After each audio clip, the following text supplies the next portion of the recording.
humbly ask that you behave justly.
Hello, everybody, and welcome to Canadian Contenders League. I am Light Rose, and joining me to what I believe is my right on the screen, you can see it is Time to Light. How are you today?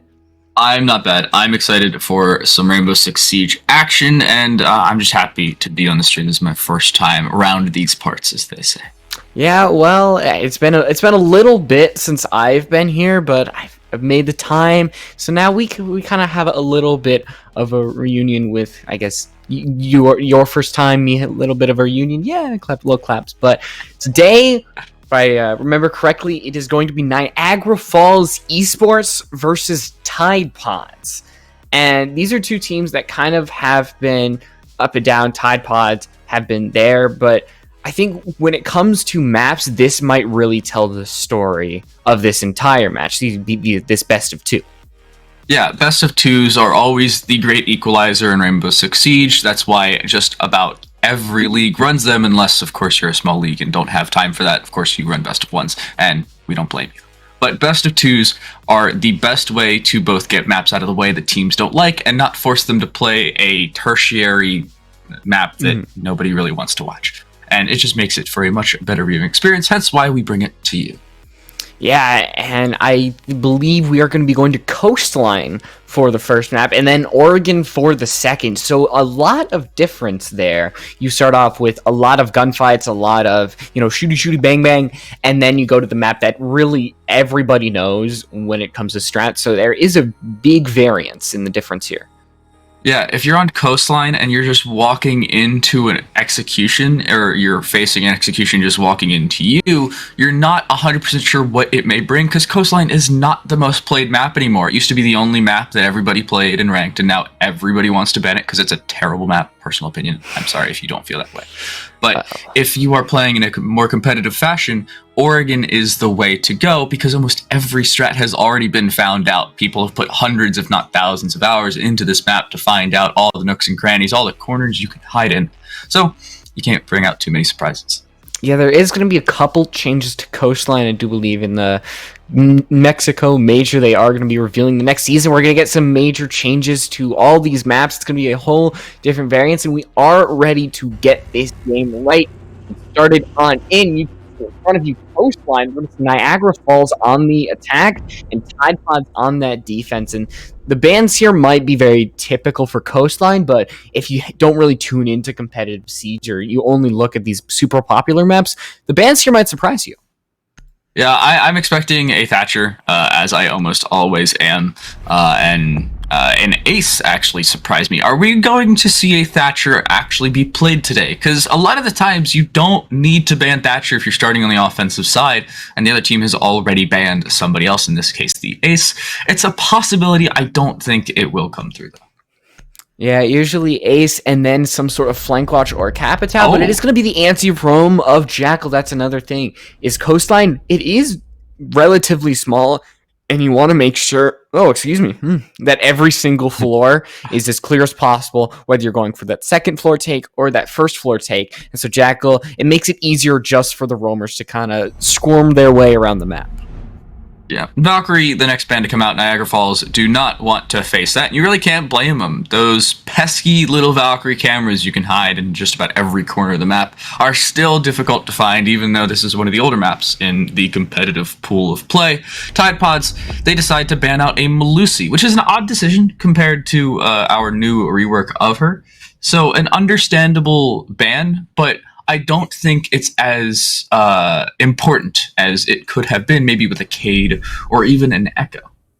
Yeah, with Melusi, though, there's a lot less sightlines that the Banshee needs to see to really be disruptive. And on Coastline, there's some different areas that you can possibly put the Banshee in just to make sure that you disrupt the attackers. You look at hookup, possibly billiards as well. If you can find these really, really creative places to find that Banshee, then it just becomes an absolute nightmare. But because she is not on the board, we're going to see other operators. We're seeing that smoke and the mute, so there is going to be a C4 and that plant denial. There's a lot of plant denial in the hands of Tide Pods. They're going to be going to the real primary bomb site that defenders like to go to, and that's going to be hookah and billiards. I like the hookah and billiards defense. It just depends on how you like to set it up. Almost always we're going to see a smoke set themselves up inside of that hookah room and play towards the billiards default plant. Try and throw out those toxic babes and be as disruptive as possible. While on the other hand, you have the Mozzie and the Mutes. C4s in hand, they can be useful from so many different places, whether you're down below, you're 5 feet away, playing behind that half wall you can see in front of you, or just hanging out anywhere on the map. It just depends on how you use it, and it depends on the information you have to work with. So we'll have to see how they come out with that. 10 seconds to go. Yeah, we are seeing that Mozzie isn't exactly about capturing those drones. It's more just about denying those drones access, because a lot of times you're going to see these attackers' drones. They're not going to run straight ahead on. They're going to be very careful with how they position their drones, and if they see a pest, they aren't just going to give it willingly over to that defensive side, because that is a huge advantage for them. And now, as we do see them starting to go towards this kind of CEO Hall of Fame take, you see the Mozzie has been heard, and the drone is going to locate their exact position. But now that Hennessy knows that their position really has been given away, they're playing a lot more cautious inside of that office. Yeah, if you have the information that the other team has information on you, it changes the way you play, and well, rightfully so. is going to be much more aware of his surroundings and make sure to focus on many more angles than they previously would. Possibly a security take to come through as the L8 starts to make their way through. The tracks do go down, and Hennessy, I don't like your chances, and that's exactly why. A nice kill there just to close things out. Zoldak takes out the roaming Mozzie, and down goes that C4 as well, but it's a nice trade as the P10 comes through. Zigalo turns it back. Yeah, you can take one P10 out, but there's just another one waiting around the corner. A lot of roamers coming out here for Tide Pods. We can kind of see why they chose to take that Jackal off the board. I think that actually might have been Niagara Falls who did take that off the board, so they might have wanted that back. But either way, that has lack of Jackal has a huge presence, because now that Coffee has taken out Scrim, you really don't own a lot of the map. You only have your 3 members left who still have yet to take out Zigalo and Coffee on that roam, and as time just slowly starts to tick down, you struggle to find these roamers that are really going to hurt you the longer that this round goes on. Yeah, we are going to see the Aqua push. Lucifer is going to drop off the roof and hang out in the courtyard balcony. Coffee, however, is prepped for a flank. The problem they're going to run into is the Trax Stingers are on the floor and waiting for them to attempt just about anything. Aquasimp does not particularly care. It's the MP5K to dome this crossing gridlock. Sorry, my apologies. As Lucifer and company look to just set things up at very little time on the clock. Lucifer does bring one back, and Coffee is dropped on the flank, but can they capitalize off of it on the offensive side? Yeah, but here's the thing, is they still have a member below for Tide Pods, and you can just see their position straight on default. If the pings are given away by the smoke or the mute or any sort of information, then it is going to be curtains for Euclo. They're going to deal a little bit of damage with that M762, but it's just not going to be enough. Lucifer, the only one left alive, 20 seconds left. Diffuser not even in their hands. This round almost seems nigh impossible. There is going to be a peak, but Lucifer's just not going to win that one out as Tide Pods win that first defensive round. Yeah, nice play here. The mute with the MP5K. A lot of players opt to go with the shotgun, but when you already have a smoke with it and you prefer the MP5K, like obviously Aqua does, and well, when you're raining out kills like that, can't particularly blame you for playing there. And well, nice play as they do lock things down. Tide Pods take round 1, and the map pick is Coastline, but it's Niagara Falls and map pick. If Tide Pods can capitalize as much as possible earlier on in the game as they push on to their own offense, it's a very, very dangerous map 1 for Niagara Falls. Yeah, but you know what's interesting is that you mentioned the MP5K. I think that's very, very smart of Tide Pods to not just kind of settle into the norm, because you have the Aruni and the smoke for rotates with that shotgun and that Thunder Fist, courtesy of obviously Chief. But there's just so much rotate power that you can bring that attacking power instead, and that really benefited Tide Pods. And now you can see they're just leaning so hard into that firepower. They have the Frost as well, even though she does not have her 1.5. She still has those Frost match, which you can see just force those attackers really between a rock and a hard place. She still has that secondary shotgun, and her gun has little to no damage, and it's still able to really be a headshot machine if you're consistent with how you fire. So right now, Niagara Falls trying to find some way to come back from here, and obviously the first step, you have to shut down these roamers. And these roamers are going to be prevalent on the top floor. It is a kitchen and service hold as your secondary bomb site comes through. I really feel like you need to start to push in over towards Hookah and start to take that top floor control and rotate over towards that east side of the building before even attempting to move downstairs. But if Tide Pods can play this correctly with their roam game and of course their anchor game in tandem, they can waste so much time on your offense.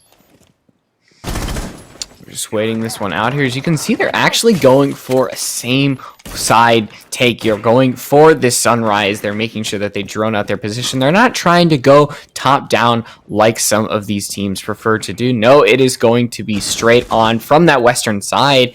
But the information has been given away. You see Boobith really just waiting out, trying to find anything that they can just to shut down a roam. And Coffee in the bathroom as well. There's a lot of things that can go wrong for either of these teams. They just need to play very precariously. You do see the drone has been given away the position, and Boobith is just not aware at all. As you see the bars actually delay their positioning and rotate from there. Now it's just Sled trying to take the first kill of the round, but still nothing for either side. Yeah, everybody's still alive, everybody 100 HP. These are the rounds we like to see. It's the 15-second meta, as that's usually when the execute comes through. But Zigalo is prepping for a flank, and oh, Sled actually takes him out. Zigalo, oh no. It's a kill for Yucklo as well. Aqua's dropped. Boobith taken down to about 75 HP. Coffee's going to start to push in, though. Looking to get one kill. Can get one. Can they follow up? They cannot, but Hennessy does so just the same. Down goes Lucifer. Oh, and down goes Zoldak. It's a 3 versus 2, but now down to a 2 versus 1 as Yucklo does finally get dropped. Scrim up against him. Yeah, but here's the thing, is Scrim is scrambling for somebody in the bomb site, but there's nobody. Tide Pod's playing this really, really well, and knowing that the diffuser is upstairs, so Hennessy can now rotate to a different position near the diffuser, and now Scrim is just essentially trying to reclaim the map control that Niagara Falls kind of had relatively late into the round. It seems that the tides have just changed so much over the course of this round. As the time starts to tick down, how is Scrim going to really take this one? You see them breaking the barricade, possibly as a sound distraction. They're trying to get any advantage that they can. They still have 2 drones in their pocket, not electing to use any here, and they're just going to lose that initial gunfight against Coffee. No 1v1 scenario there. Still Tide Pods in control. Yeah, nice play from Coffee, just to rotate up and through. Playing in theater, rotates over towards the penthouse, gets one, and follows up with a second through that side hall. It really helped to deny that vertical pressure that was put on the site, and it took away the diffuser, which for some reason was on the top floor. I'm not particularly sure why when there were 2 players on site, but hey, I'm not playing at this high level, so they probably have some reason for it. I can't particularly blame them, but at the same time, it's those little mistakes that could lose you rounds, and you saw it when Scrim had to walk all the way upstairs and face 2 players at odd angles that they didn't particularly know existed. And there you go, it's the round lost. Tide Pods double up on their defensive side, and we're seeing some 6 picks. The Aruni to the Pulse and the Thermite is going to be picked out rather than the Iana. The FBI operators start to come through. Yeah, we see it actually dedicating themselves more to hard reach, which I think this is definitely the site for. You can see that office double wall is a very, very contentious site. You can possibly see near coat check as well. There's a lot of hard reaching. It's probably the only site in the map that requires such a thing. So I think bringing the Thermite here, it's not a bad idea. The 5.56 can be a very great gun. It's overall, it's very consistent, and it's got that ACOG, it's able to hit headshots, and obviously in the hands of Scrim, things need to get done, because right now Tide Pods are winning in terms of kills. You can see that almost everybody on Niagara Falls, apart from Lucifer, is just kind of on that 1 kill threshold, and they need to make strides somehow. But I think that Pulse is really going to be a thorn, because Tide Pods, their information and communication have been really ahead of Niagara Falls in these couple rounds. So if Zigalo is once again able to give that information, then how are Niagara Falls going to react to that? Well, it's going to have to, or we're going to have to wait to see on that one. Zoldak almost peeking straight into a pixel peaked angle. Tip of advice, players, don't try and do that. You will get your head taken off, especially when you're playing at this high of a level, and Coffee can dome people as well as he can. So don't try that. And there should be a giant "Don't try this at home" label on the top of our stream. I mean, some people think they can win those. It happens. You see those ranked stars every now and then, but obviously the smart decision is wait back, drone it out, and try to gain on the information that you have. That Niagara Falls needs to work on is right now it's Zigalo on the bottom floor. That is what Tide Pods are really trying to get rid of here. You can see Zoldak is prone on the floor, but Zigalo is squirming their way out of this right now, and it's Hennessy going in and finding 2. Great sleight of hand play there, as now it's Tide Pods in control. Yucklo on a low HP, and that C4 is going to go out, and it is going to be the end of the Ash, and it's just Scrim and Sled up against the world of Tide Pods, and it seemed like they were tracking the bald head man himself, but all of a sudden the tides have changed so quickly. Yeah, I feel like, oh yeah, there is another kill from our bald-headed man. Sled does take out Aqua. Oh, another on to Boobith as they continue to push up, but only 30 HP left over, and 3 players to find, all above 50. is going to be a struggle, but it's not particularly impossible. 60 seconds on the clock. Oh, they could not see him. Hennessy finishes off Sled and gets a triple to close out the round. Nice play as to clear out both kitchen and now the office, and a nice little flank by our walking flashbang of a pulse. Hennessy doing a great job this entire map. They have been showing up in the kill feed, taking advantage of the positioning that Niagara Falls have been given. They've just been able to slide their way in and find double, triple kills so consistently. And that's Niagara Falls. They don't have flank drones. They don't have the gridlock, these, what are they called? Spikes. Why am I blanking on what they're called? You literally call them track stingers. That's what they're called. Yes, track stingers, air jabs, anything like that needs to shut down Hennessy or Coffee or just somebody, because they're struggling in just shutting down anybody who takes a slight flank. Yeah, and it's a really difficult situation for them because they need to make sure they're not getting pincered. But when they take too much focus off the fight in front of them, they lose it by focusing too much on what's behind them. And they say, don't look back, don't look back. But when you're getting a shot in the back of your head, or the back of your back, you need to pay attention to that direction. We're going to see Sled go back onto the gridlock as the track stingers come back out to try and deal with that. But if you're playing it well enough and you only walk over 2 or 3 track stingers, it's well worth it for an effective flank. And here's Hennessy playing on the Tachanka over towards this office side. Probably going to put a little bit of a... yep, there you go. ED has been planted and primed. And if anybody walks through the office without checking their corner, they're going to take about 50 damage. I mean, that's another thing, is that you put Boobith on the Mozzie so you don't lose any of the information drain on the side of Niagara Falls, and then you can take advantage of what we have clearly seen is a lack of flank control, and I don't want to say self-awareness of their surroundings, but that is something that Capcan really thrives on. So depending on how many of those EDDs we see Niagara Falls trip, that would definitely be a hole that Hennessy has definitely leaned into to try to exploit. Just right now, Niagara Falls still, I think I mentioned in the second round, and we're now in round 4, they still need to take care of their own. And every time they try to dedicate it to one roamer, another one just pops up. It's a game of whack-a-mole at this point. Yeah, Sled just walked through an EDD and did not check their door, and is now down to about 55 HP. So next time, ladies and gentlemen, make sure you check the door frames of the doors you were walking through, especially when you know there's a Tachanka on the other side. At least I have to assume Niagara Falls knows, but at the same time, you don't particularly drone out the operators like I would in ranked because I'm an idiot.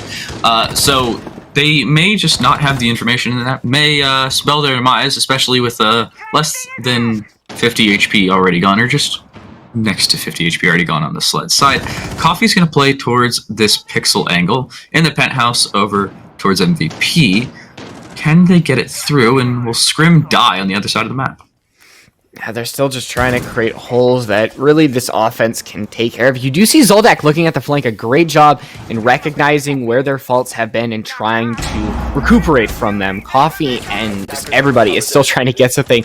It feels like the sharks are just circling the water. The blood is staining the water, and there we go. Coffee taking some shots as it's Lucifer who's going to be the first one down, and there's so many members of Tide Pods just waiting around the corner, it's Scrim who takes a bullet to the face. There is going to be a refrag on the side of Zoldak, so able to find one, but the second death coming out here for Zoldak, and the entirety of Niagara Falls going down 3 members possibly if they don't check the drones, and the sound cue, and the death is imminent for Zoldak. A 2v4, it's just Sled and Uklo, and once again we just see the roamers just making mincemeat out of these attackers right now. Hey, Lucifer was the first one down, and believe it or not, that was off a pre-placed C4 from at least 2 minutes ago. I was wondering why Hennessy had no C4 in hand, and then they got a kill with it. And bang, there you go. Sled, however, oh no, they've doubled up. Aqua and Zigalo are both dropped. It's Coffee and Hennessy up against this offense of Yucklo and Sled. In comes the push. Hennessy trying to get something, is denied, but Coffee gets the kill into Yucklo. It's the 1 versus 1 as just walking through these tracks stingers. Coffee, 40 seconds on that diffuser, but Sled, oh no, are they not ready? Looks like they are now. 25 HP versus just over 40. Looking for the shot. Neither of them hit it just yet. Coffee needs to peek around. Time is not on their side. They need to make a push. They fake it once, and they get the shot. Nice play by Coffee. A nice triple kill to close out the round. Tide Pods keep Niagara Falls at 0 and send themselves to a 4th round. I think that was a good job by Niagara Falls in recuperating and actually getting that diffuser down in a round that seemed kind of hopeless. And it seemed like we were looking in a mirror. They're able to win that one and just continue on with the round as usual, but sadly, can't just win that one at the end. That's just what Tide Pods have, is if Hennessy goes down, another one will take their place, whether it is Zigalo, whether it is Coffee. Somebody is there to really pick up the slack. I think that's why we've seen Tide Pods, continue winning. There's nobody on Niagara Falls who's kind of taken charge here, who's really been the main fragger, the main entry at all, because they've just been the opening death time and time and time again. And now we're on round 5, and Tide Pods are getting awfully close to a flawless half, and that's very scary if you're the attacks.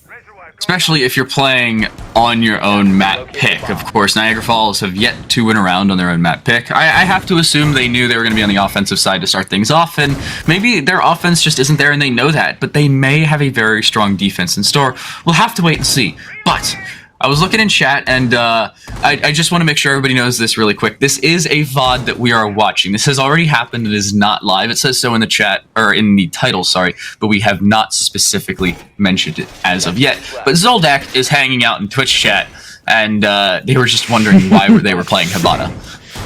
Yeah, I mean, that is very funny that you are essentially getting a live VOD review with, feedback from the caster. Now, granted, we are not, coaches. We are not competitive players. We're here to provide some fun, some, I don't want to say shallow possible analysis, but I think that is very interesting that it's the Spider-Man looking in a mirror meme at this point that we're seeing. But one's in Twitch chat, one's playing the game at this point. It's called multitasking, kids.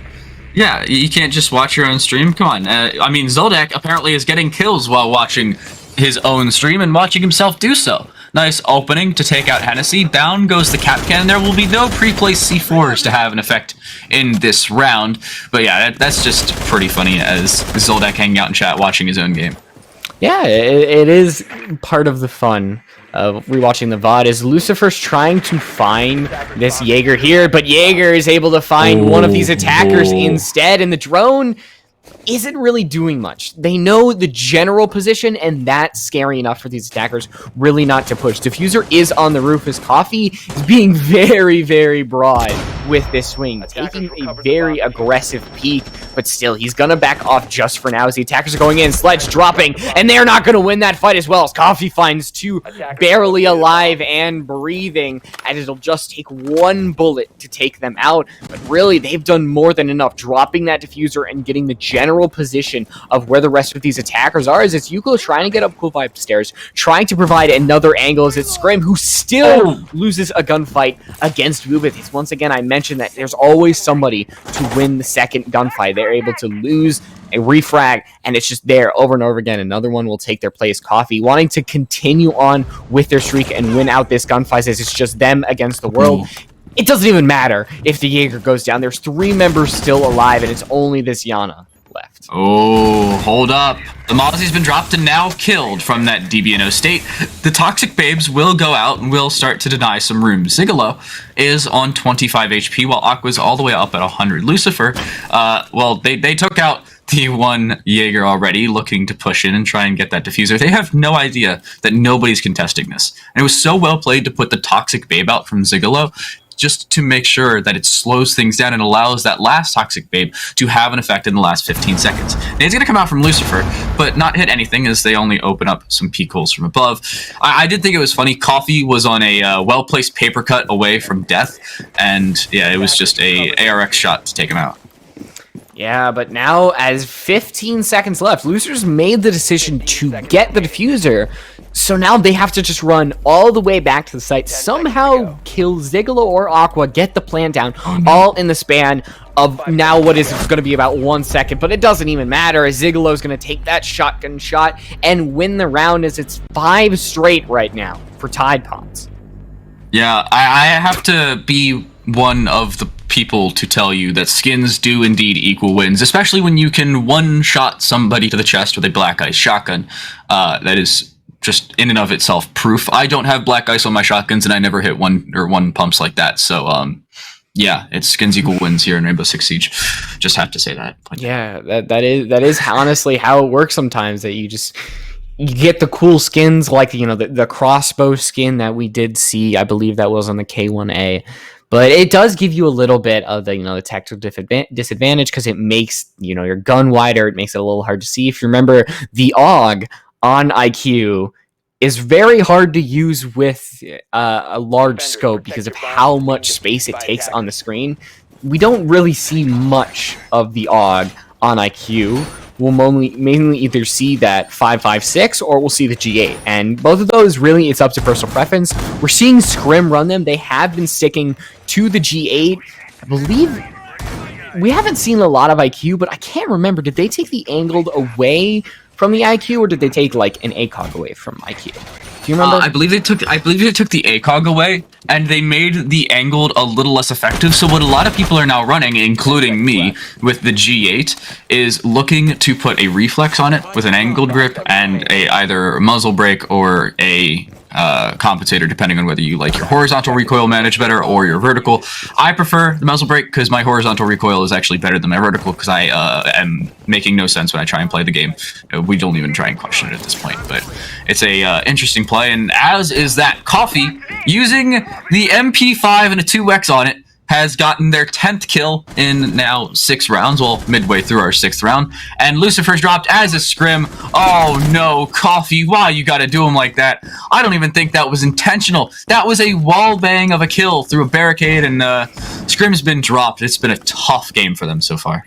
Ixie Coffee having a bit of fun here because Rook, that you're pumping up the fun factor to 10 here, as right now they're just able to run around and get kills, but not anymore. They have been grounded, as it is the first death on Tide Pods, but is it too late? You lose 2 members of your team. You lose frag grenades, drones, the Gemini clone as well. So there's so much that now Niagara has to deal with that is just not available to them. Hennessy prepping a C4. It is going to explode, and it's going to take out both Sled, and Uglo is going to be lying on the floor as Hennessy's trying to finish them off just a hair fragment away, and there we go. It's just going to be Zoldak on 25 HP, trying to essentially stop a running train that is barreling down the tracks, and all you've got is a single stop sign. Yeah, you have 25 health in order to block a runaway train, but it won't matter. Hennessy closes out Zoldak, a triple on the round for them with a very, very well-placed C4. I'm assuming playing off some angles and some pre-fires as well, as the cameras and the information go the way of Tide Pods, as does every single round in the first half. They go 6-0 and head onto the offense in a very advantageous fashion. Well, Tides have changed. It's not just Tide Pods going on that attacking side. It's Niagara on their defensive side. And this is where we could see things change. A lot of times on Coastline as well, we see a lot of teams just dominate when it comes to a certain side. And then once things start to swap, we see domination on for the other team that you looked like, oh, it's a 6-0. We're just going to see possibly a 7-0, 7-1, but then we see the defense start to come back. Niagara Falls, they have the ability to come back here, but going on to Hookah, there's a Glaz in play for Tide Pods. We've seen Glaz a little bit more on Coastline, but there's a lot of room for Niagara Falls to really go down here because there's no castle in play, and there's really no way to shut down Coffee besides just not peeking in. And if anybody knows anything about Rainbow Six Siege, is that the monkey brain inside of you is always going to want to peek. Hey, I mean, I always do so, and it usually punishes me. I'm not gonna lie to you. The only reason I am anywhere near plat as of right now is because I have a halfway large brain. That is about it. I try an IGL just about every ranked game I play, and it usually goes fairly well. We'll try and see if that happens later today. Of course, when I actually decide to stream for the first time on Rainbow Six in a while. But that will have to wait, as we are gonna kick off the second half. Lucifer playing on the Vigil. We're going to see our roam come through. I don't think there's a lot of room to now. All they have is Aqua playing on the Nomad. Yeah, but depending on how you attack the site, if we have those flank drones set up in certain areas, like luggage, possibly cool vibe stairs, or just that long hallway, that could be more than enough, because you don't need too much. All you really need is that information. As Zigalo just using those plenty of Rotero drones just to try to create openings that Tide Pods can really go through. The smoke canister going out and playing a very dangerous game is Sled trying to test the reflexes of Coffee here. And they're actually not going into Ruins. They're playing through Aqua, and Ruins is usually set up for the sniper, but I like the off angle that Coffee is playing, and right now you can see that they want to take them out. They want to get that opening frag like they haven't in these previous 7 rounds, but it's not going to happen. It's going to be Lucifer going down first. Yeah, down goes the Vigil. The flank will not have a part. I'm still looking at Twitch chat, and Scrim, when they were wallbanged through that barricade, or just said that wallbang was such BS. And I'm not going to lie to you, I kind of agree, but we'll have to see how it takes apart here. Coffee taking so much damage from that Toxic Babe, dropped just to under 50, and now has to look across. Scrim, however, is going to flank. Oh no, do they look in and through at the right time? They do. Coffee's dropped. Oh no, Boobith, you are a sliver of health. A well-placed sneeze will kill you, but it's Hennessy with a well-placed headshot to take out Scrim. Down goes that flanking Jaeger, and out goes the flank. Boobith with 1 health and 1 flashbang in hand. Zigalo takes out Yunklo. Oh, Zoldak is taken out. It's Sled against 3 with the game on the line. They're down to 1 HP just the same. There's not much you can do here. You cannot do anything against the John Wick of Zigalo. And it's a 7-0 win for this defensive side, or now offensive side, of this Tide Pod squad.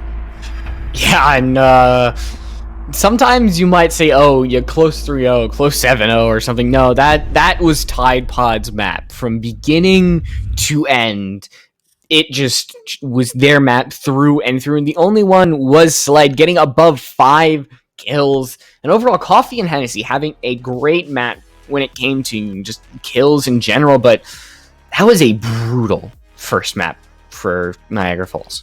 Yeah, and the problem with it is they're headed to Oregon, which is not a problem in and of itself, but it is the map pick of Tide Pods, who, well, just sweeped them on Niagara Falls' map pick. So it's going to be a difficult game there, and, well, looks like we're going to have to wait just a little bit. When we return, it's going to be Oregon. It's going to be Tide Pods and Niagara Falls yet again. Stick with us.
Welcome back, ladies and gentlemen, to the Canadian Contenders League, and we are headed to Map 2 of our Best of 2 between Niagara Falls Esports and Tide Pods. My name is Time to Light. Joined with me is the amazing Light Rose.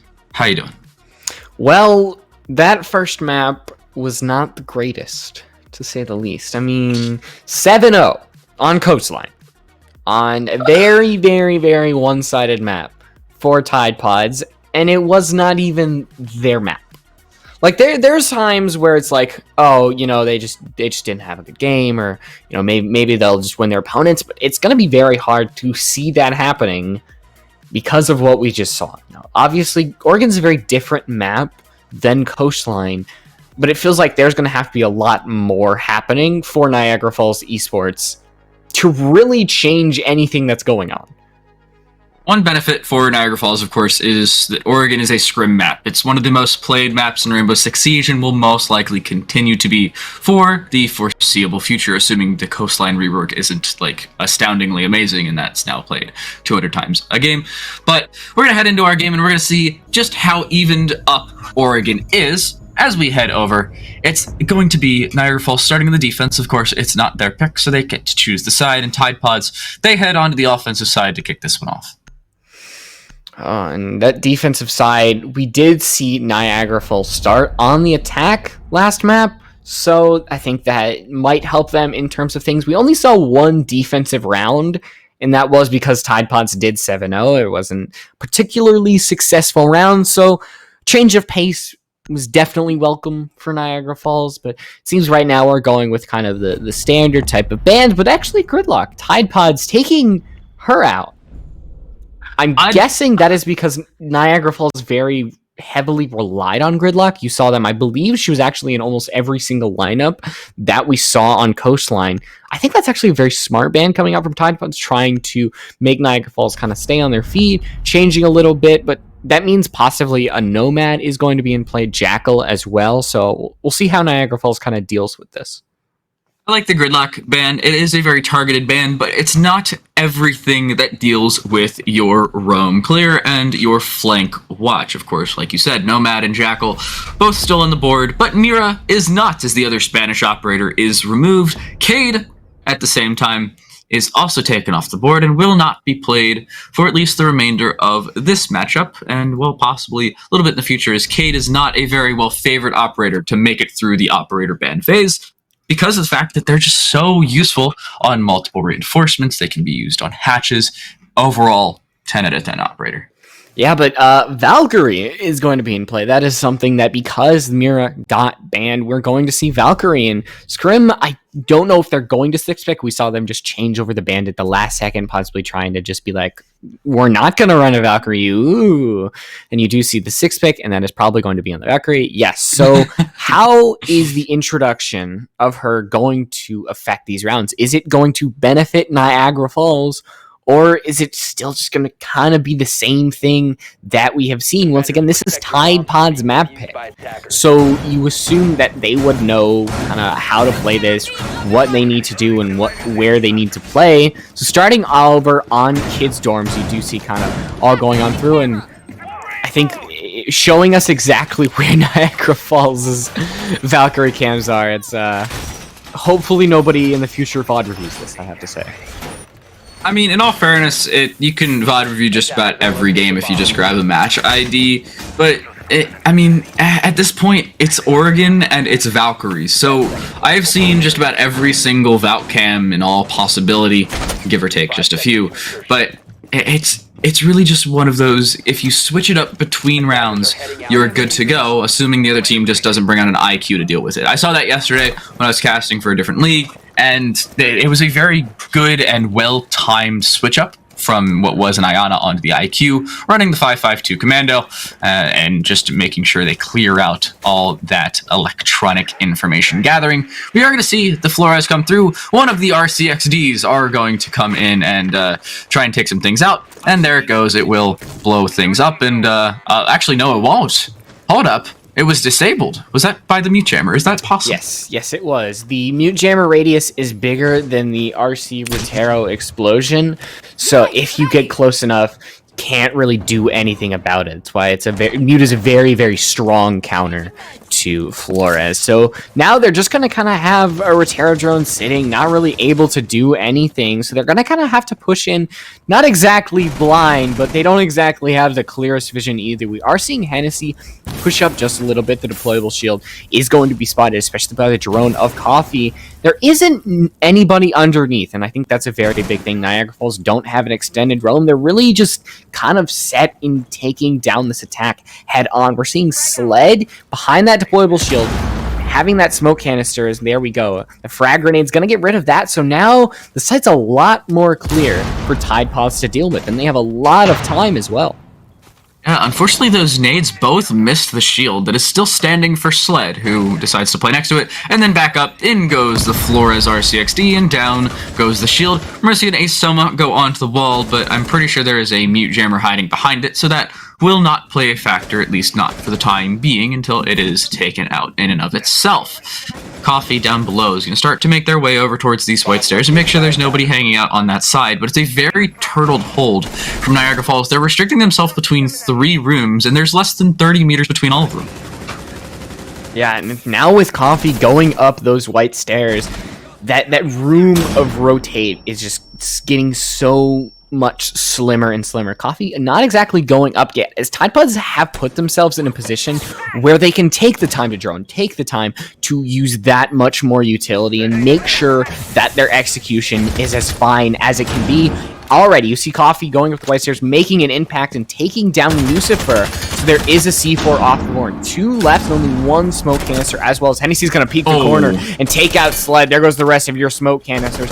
Movement taking a lot of damage, but there isn't really any smoke canisters that they have to worry about. The C4 from Zoldak is not going to go off, and Movement is going to get that plant down. That bed frame holds strong as Scrims. That's their only plant of really contention, is it's just them against the rest of Tide Pods. It's not going to be a flawless round, but it's going to get as gosh darn close as it can be. Yeah, the M6 comes out, from the Zofia. Interesting decision, and looks like a uniform call has been called out. Is that Pro League uniform for Yana? So I believe the Pro League uniform is the Pro League uniforms are allowed on every single buddy. So I think because if this was a rule contention, I don't know if we would be watching it. That's a very good point, and yes, you are right. It is a VOD review. So Yuzu, who did both record and observe this, so thank you very much for doing that. Does make some fun jokes, and yeah, he can use it. It's the Fnatic skin. Pro League skins are available. I thought he was using something completely different, like something dumb that should not be used, but we're good. They were just merely asking what the skin was, not that it was an illegal skin. So we're good to go, and we're gonna head down to the bottom floor as Niagara drop yet another round. They have yet to pick one up through 8 rounds. Yeah, you can just tell how different of a matchup this really is, how one-sided it is, because Niagara Falls have yet to get around in this entirety of these 2 maps, and it's showing that Tide Pods are a very strong team. Even when their mettle is tested, they somehow come up on top. There are certain rounds where Niagara Falls had a shot to win it, or they even played well to give themselves a chance, but still, it's just Tide Pods winning these out over and over again. And now, basement side, they're not going back over to the second floor. They're going to try to test basement, see if they can get some sort of round win with what they're bringing to the table here. Hennessy continuing their dominance. Coffee just the same. If my math is right, I believe Coffee has 14 kills through 8 rounds of play, which is just insane. I can barely manage 14 kills through 3 different ranked matches, but hey, that's why they are playing in this league and I am not. It also helps that they are Canadian and I am not, but that's besides the point, and they're going to start to push down these main stairs, and very rarely do we see players still play on the M6 for the Zofia, as a lot of players have just switched over to the LMG. Yeah, it's just that recoil is just so strong, and especially Coffee's running an angled grip as well in the N762, so they are just going, you know what, I'll recoil, be damned, I am just going to give it my shot with this M762, and obviously they have been very successful, at least in the last round, able to get 3 kills no matter what, and trying to find another one, as it's Jaeger and Zofia might be the first real engagement of this round, as Jaeger's just going to try to do a little peek there. Nobody does any lick of damage there. Now it's just once again waiting out. Tide Pods giving themselves a little less of a position here than last round, but so trying to set themselves up for success, as it's Hennessy once again taking the first frag. And there's going to be a refrag as well, so a 4v4 now.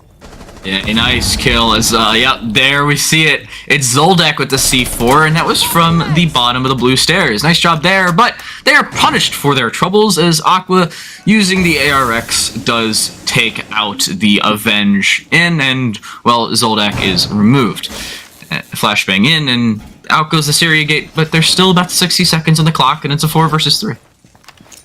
That frag gonna go out. It's gonna try to take out Sled, but it's just not gonna do enough damage. As now they can back themselves up into a corner. Only 3 shots left, and 0 actually, as they're not gonna have any fingers left to pull the trigger. Now it's a 4v2. It's just Scrim and Lucifer left, as you do see Scrim having that 1.5 on the C8. They're trying to try to get some sort of headshot just to even this round up. But here's the thing, is Tide Pods don't really need to peek, as you see Boobit getting that plant down as Lucifer is taken out. And still Tide Pods 4 members alive. Again, only 2 deaths in these 2 rounds.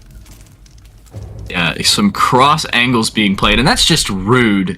Like, there is no way you can come back, and apparently the Nitro had no audio, so feels bad, Coffee. First death so far in the day might not have particularly been your fault, but it is what it is. And Aqua says, it popped dead silence, a Call of Duty Modern Warfare reference. I love it. But Tide Pods pick up the round nonetheless. The Coffee death does not go against them, and actually it gives some time for other players to shine, and, well, shine they did. Yeah, it's technical problems, but I think that did not get in the way of Tide Pods at all. You can tell that even though they had the death by the C4, they still just dominated when it came to guns, when it came to everything, and I think Sled might be right there, but we're just going to go hush-hush and see if Niagara Falls on their second basement trip.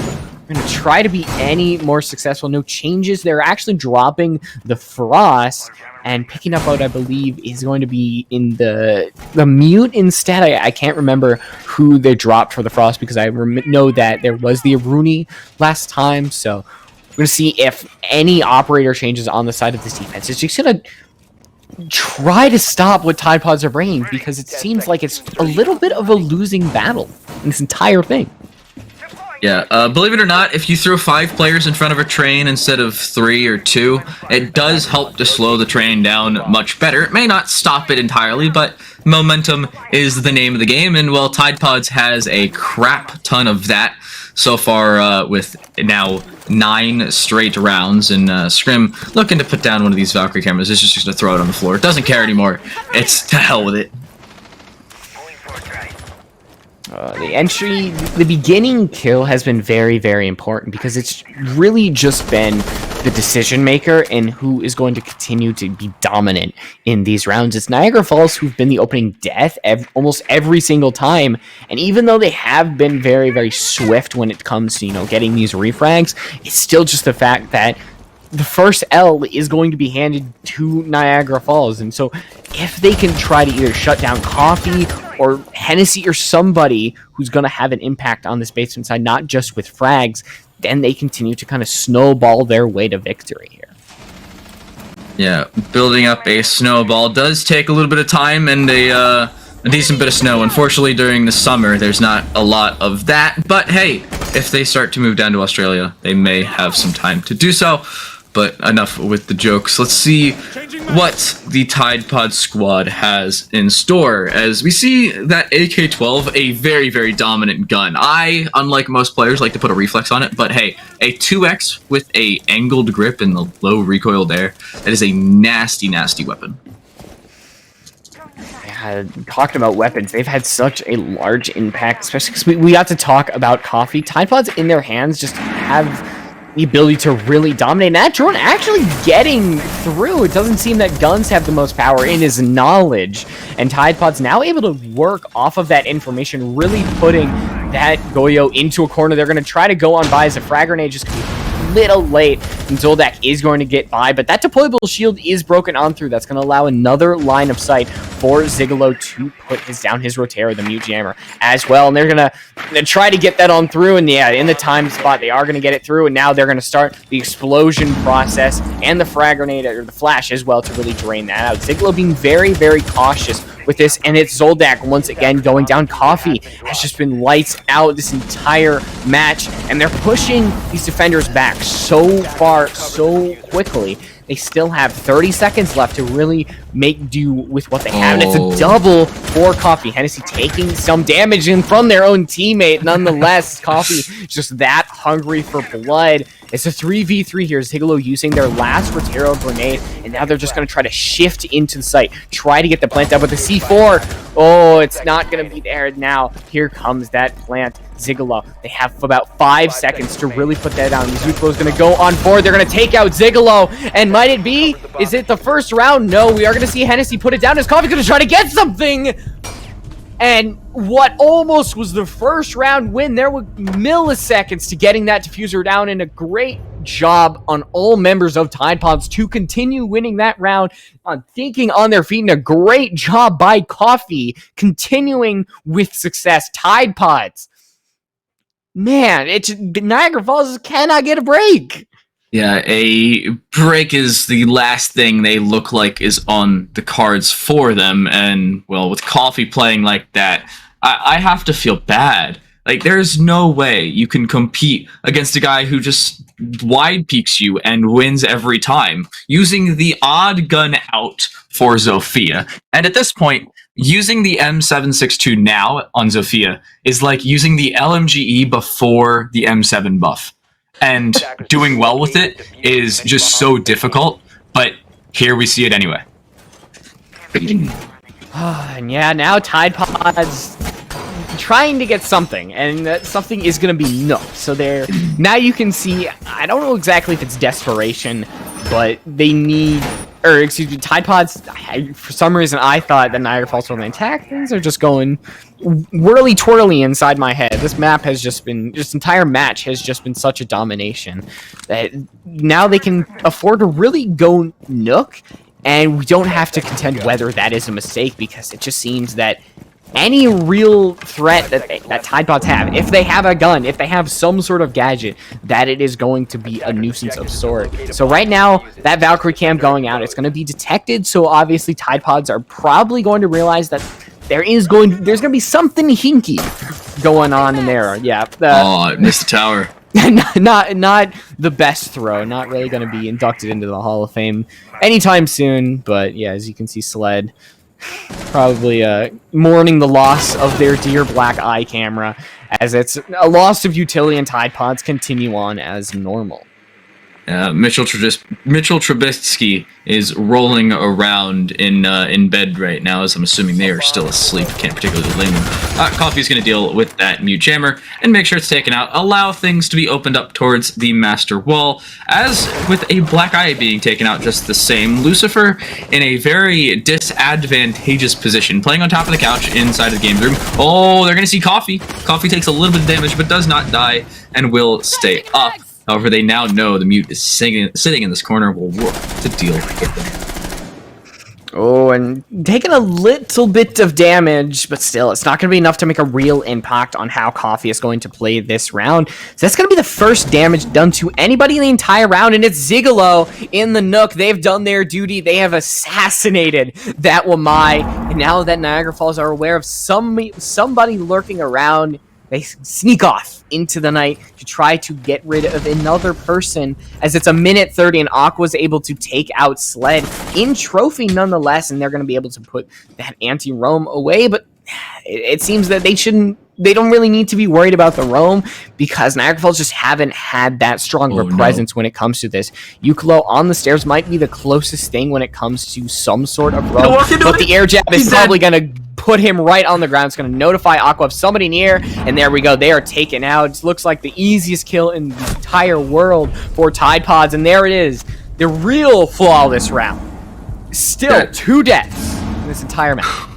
Yeah, they have a little more now. We're down to like 5, if my math is right. But this is my bad.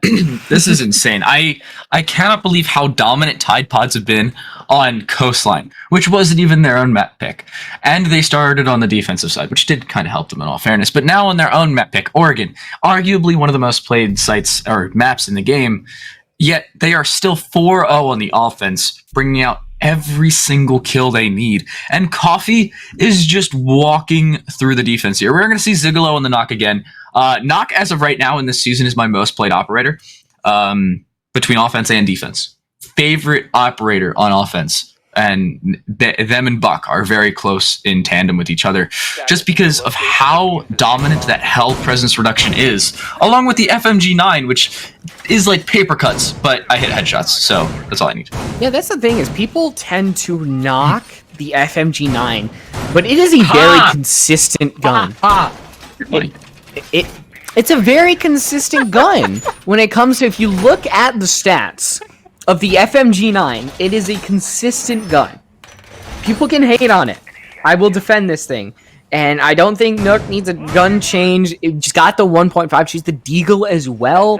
So I think Nook, when it terms of gun power, does not need to be changed. And I think she has the ability to make a large impact, as we obviously saw last round. Zigalo was able to just sneak on into the site and get something done, and there's no change for Niagara Falls. We did see a Legion on the board, but obviously that got 6 picks, so now Zigalo, apart from barbed wire, is still going to really have free reign. Yeah, and I think the only barbed wire is from Scrim. Not really sure where that was put out, but yeah, there's no way for them to really have any information here. Of course, the Hell Press instruction takes away sound. It takes away gadgets as well, at least most of them, including your default cameras. So Zigalo starting to throw in some drones and starting to figure out Lucifer's general direction, or at least where they're playing. And, well, that place is the laundry storage room at the bottom of the main stairs. Zigalo going to just start to drone things out again and make sure they have crossed all their T's and dotted all their I's. Yeah, and the eye that they need to worry about is the two of them in Vigil, who's going to run away. They've done their job. They have been spotted by a drone, which is literally Vigil's one job, is to not get spotted by drones. But it seems that they're just going to have to back up. And actually, no, they're going to go right back to freezer stairs, try to go for a different sort of angle here.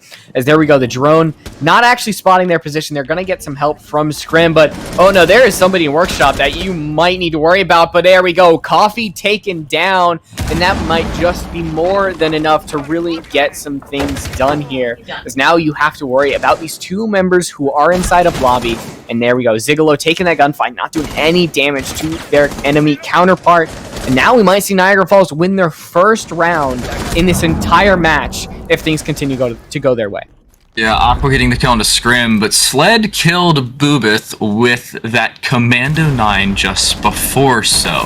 There's going to be Hennessy, low HP, and Zoldak takes out Aqua, but Zigalo turns it back. The C4 from Sled takes out Hennessy, though. Are we going to see the first round for them? Yes, we are. Sled gets yet another kill. The Commando 9 reigns out and reigns true. It's a triple to close things out, and Niagara Falls get their first round in 12 rounds.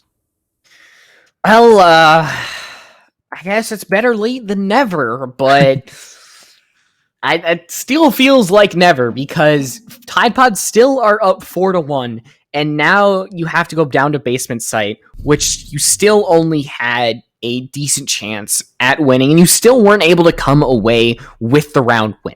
So no changes on operator sides, but you just need to do what they had good in that, I believe it was that third or fourth round, and just finish it off. Play conservatively, play smart, because that is where they've had success when it comes to these very, very close rounds. Yeah, we need to see them play up close and personal, and we need to see them take some risks. They played very cautious there for some unknown reason. They had won 11 straight rounds prior to that. There is no particular reason for them to do so, and sometimes all you gotta do, hold W. And it goes your way. It's what I do, and I can't say it works every time, but I'm also not playing in competitive Siege where it's completely unexpected and the 15-second meta is still extremely prevalent, so we'll have to see how they use that information and possibly even to their advantage.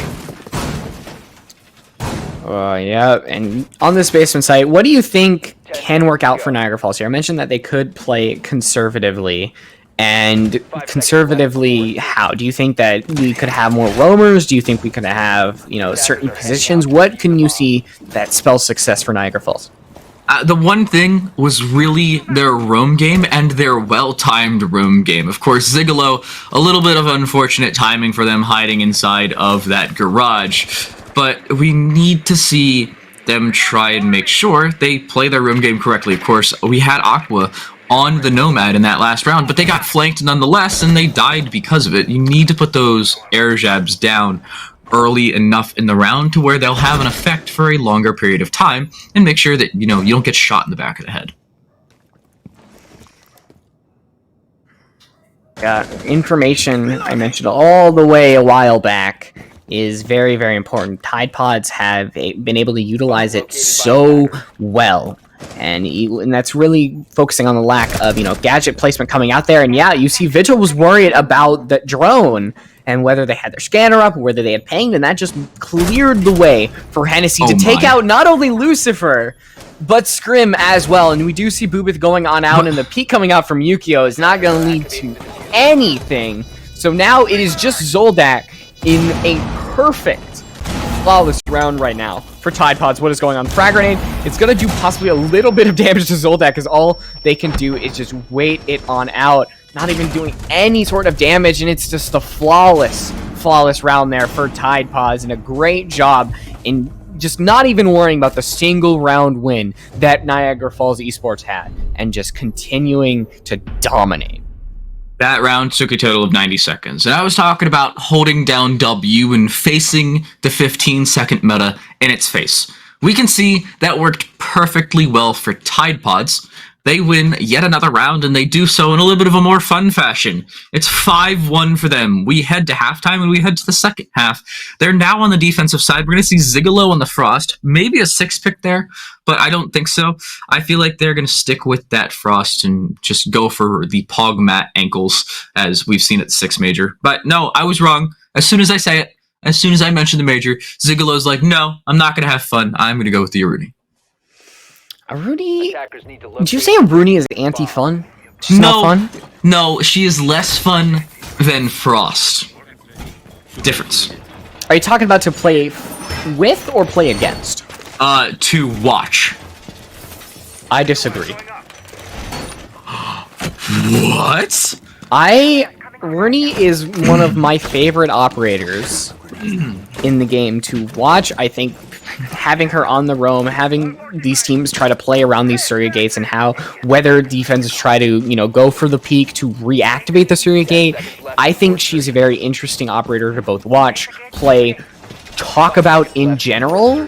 So I will have to respectfully disagree with you. Well, hold up. There is fun to, like, a very entertaining operator, like, oh my goodness, they've died to a Pog Mat, I cannot believe it, they have gotten their ankles snatched. That's just funny, haha moment. Okay, so a funny operator versus a fun operator. My apologies. Very different, yes. Fun can be funny, but a lot of times you can have fun without being funny. Fair point. Yeah, that nade's gonna go in. Will it take out the... it will not. Oh, look at that. Well-placed mute jammer. Will this one take it out? Yes, it will. That does remove it, and it allows the Ace Selma to go out. We're going to see the Maverick over towards this... Oh, why are you only taking out so little? Well, that's exactly why.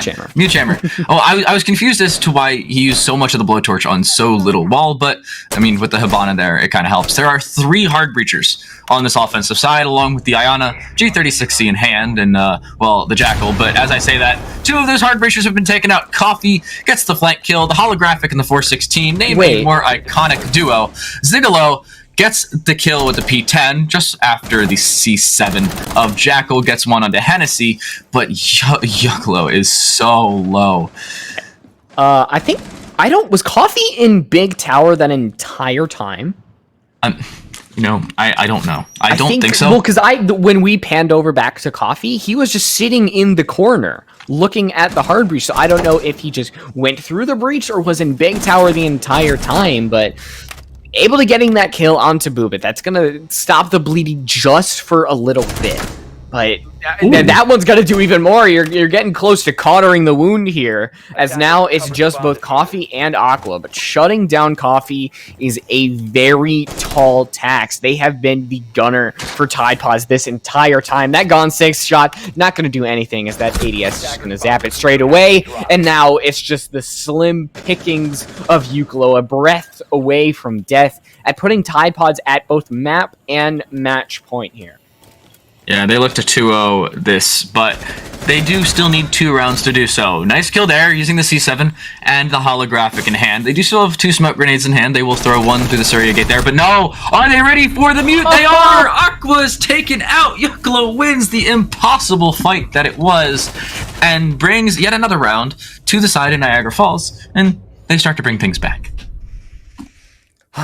Well, I guess it was due for Niagara Falls to win a certain round like that, because Tide Pods have had a lot of, cards fall their way. Now, it doesn't mean that Niagara Falls, they're going to continue winning these rounds, because that win was essentially off the mishandling of Tide Pods. Tide Pods clearly had the advantage. They just did not win that out, and just continued to sadly lose that round and delay the inevitable, I guess. Yeah, Sled saying all about that attack would be. I love it. I gotta say, I gotta question what happened there. Niagara Falls, a nice offensive push and well brought back by the combination of Sled and Yucklo. Of course, the C7 and the G36, two very, very strong guns. But I have to say I was surprised. Yucklo going with the holographic on the C7. There's almost no recoil on that thing. It's very surprising to see. Yeah, it seems that recoil doesn't mean too much to these players. It's, you know, we obviously talked about the M762, but recoil, you don't really choose your guns based on the recoil. You choose it based on the firepower, rate of fire, like when it comes to either the G36C or the ARX when it comes to Yana. So it's recoil, yes, it can be certain things, like you look at the C8, but I think in the end, recoil is just an afterthought when it comes to everything else. Yeah, can't blame him there. We are going to see Coffee using the more recoil-heavy 416 compared to what it used to be, of course. But, hey, getting 12 kills so far, well, of course, most of that on the offensive side, does kind of help. And, well, there's another kill. Lucifer's taken out, and there's Coffee playing inside of the large tower. And now with where Coffee's playing right now, I have to say, I feel like that's where he was playing in the previous round. Mm-hmm. Yeah, and that's it's essentially just mishandling at that. And another, not even... Sled was not even aware of that at all, and that just not even looking at them, knowing that a kill came from tower as well, big tower, and losing that gunfight out.